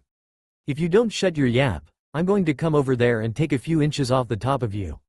Got it?" She snapped the scissors open and closed a few times to emphasize her threat. Kiba scoffed and slouched against the tree he was seated against. "Whatever." Sharp blue eyes scanned over the small audience in the garden critically. "Anyone else want to mess with me right now?" Neji tried not to swallow at the very real, and slightly terrifying, threat. After all, he had no real room to complain considering he was the one who asked Ino to do this in the first place. He just didn't like the idea of her being within 5 feet of his hair while holding a pair of scissors. It had been his original intention to take Hinata to a stylist in town, but after some thought he knew this would completely defeat his intention of preserving her dignity. For one, Hinata wasn't well enough to leave the hospital grounds for any reason other than the therapy Sakura started her on at the hot spring. For another, hairdressers had a tendency to gossip. Even if he was able to sneak Hinata into the place without observation, word would still get out about her current state, and the last thing Hinata needed right now was negative rumors dancing about. Ino was a terrible gossip too, but she was also one of Hinata's friends and would never stab her in the back in such a way, especially since he threatened to tell Lee that she had a crush on him if she did. She didn't, of course, which made the threat all that more effective. Lee did have a tendency to be a bit overwhelming with his affections. Tenten was more proficient with blades than anyone, but Ino was a woman with style, and this was exactly what he wanted for Hinata. Even if she couldn't see the result herself, he wanted her to be able to feel confident and composed in the face of outside scrutiny. When no one dared to challenge the temperamental blonde, she went back to methodically cutting off the tangled lengths of Hinata's long hair. A collective sigh went through the group of men now that her attention was no longer on them. Hinata tried not to fidget under the attention of so many eyes as she felt piece after piece of her hair fall. It had been about shoulder length when she was captured, but had grown quite a bit since then. With each snip of Ino's scissors, she felt her head feeling lighter and lighter with the loss of added weight. "How short will you go?" Shino asked suddenly, startling everyone. Of the 3 men sitting there, he hadn't spoken a word as they watched Ino work. Recovering quickly, Ino patted Hinata's head before continuing. "As short as possible. It'll be easier for her to take care of in that way. As she gets healthier, her hair can grow out healthy too. It's too brittle right now to do much with." Snip. The 3 men nodded at this logic until Kiba frowned. "You'll make her look like a boy." Ino scowled. "Have a little faith, will ya? I know what I'm doing here." Snip. "Besides, Hinata is too pretty to look like a boy." Kiba and Shino looked at Neji, who glared right back. "Not a word," he hissed. Hinata dug her fingers deeper into Akamaru's thick fur as she patiently waited for Ino to finish. The dog's large head rested contentedly in her lap, unmindful of the black clippings that fell onto his white fur or the kunoichi who had to keep stepping over him each time she needed to move around Hinata. He was the only one Ino couldn't move with her threats and glares. "I wonder," Hinata mused as she listened to the banter of her friends, "will Haru-kun think I'm pretty?" Sasuke sat up with a sharp gasp, kunai in hand and Sharingan activated before he was even fully conscious of his own actions. Blood-red eyes scoured the darkness for threats as sweat trickled down the sides of his face, his chest heaving with harsh, panting breaths. It took him several minutes to relax his tense muscles after confirming that he was alone in the small rented room, just as he'd been the last 2 times he jolted awake. Slumping back onto the bed, Sasuke glared at the dark ceiling as if it were to blame for the monsters that stalked him in his dreams. How long had it been since he last had a peaceful sleep? 2 months to the day if anyone was counting. 2 months since he left her pitiful little body under a tree in the pouring rain crying out for him to stay.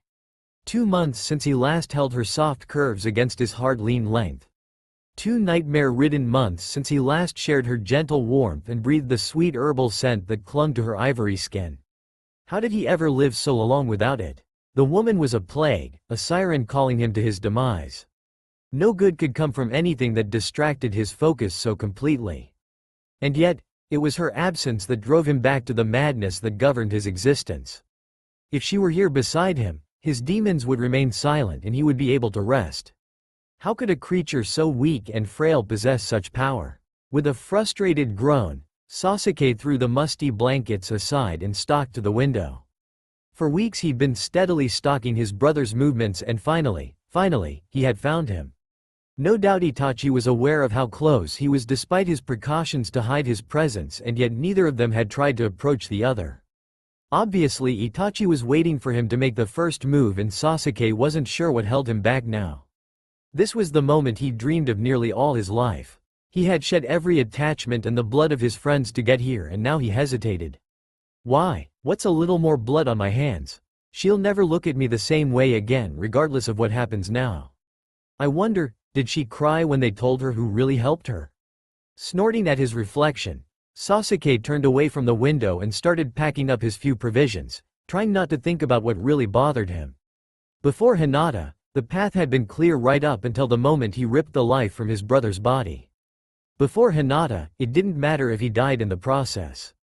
But if he did, he would never taste those innocent lips ever again, never feel her clinging to him as if he were her sacred sanctuary. Her sightless eyes had sparked the tiniest seed of a dream that men like him were not privileged to entertain. A wife, a family, a future, things that didn't belong to a man of his breed waited for him in the security of Konoha. Something worth living for, a long-forgotten beast stirred within him, hungering for things denied by the path of revenge.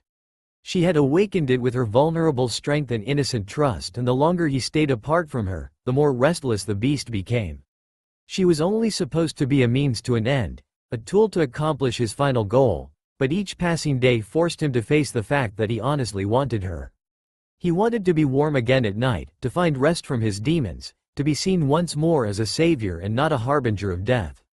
Slipping his pack over his shoulder and sheathing his swords at his back, Sasuke stalked to the door and ripped it open. No more waiting, no more hesitating. Itachi had destroyed everything that meant anything to him, but one thing would remain out of his reach. You've tainted everything with your poison, but you'll never have the chance to touch her. Disappearing into the night as if he were a part of it, Sasuke embraced the hatred and anger his brother had been so intent on cultivating in him. What had once been a raw, burning heat was now cold and calculated, carefully tended over the years to serve as his strength and not his weakness. Sasuke had no illusions about what awaited him in this battle. Itachi would do everything in his power to screw with his mind, to blind him with emotion, and maybe for a little while he might even succeed.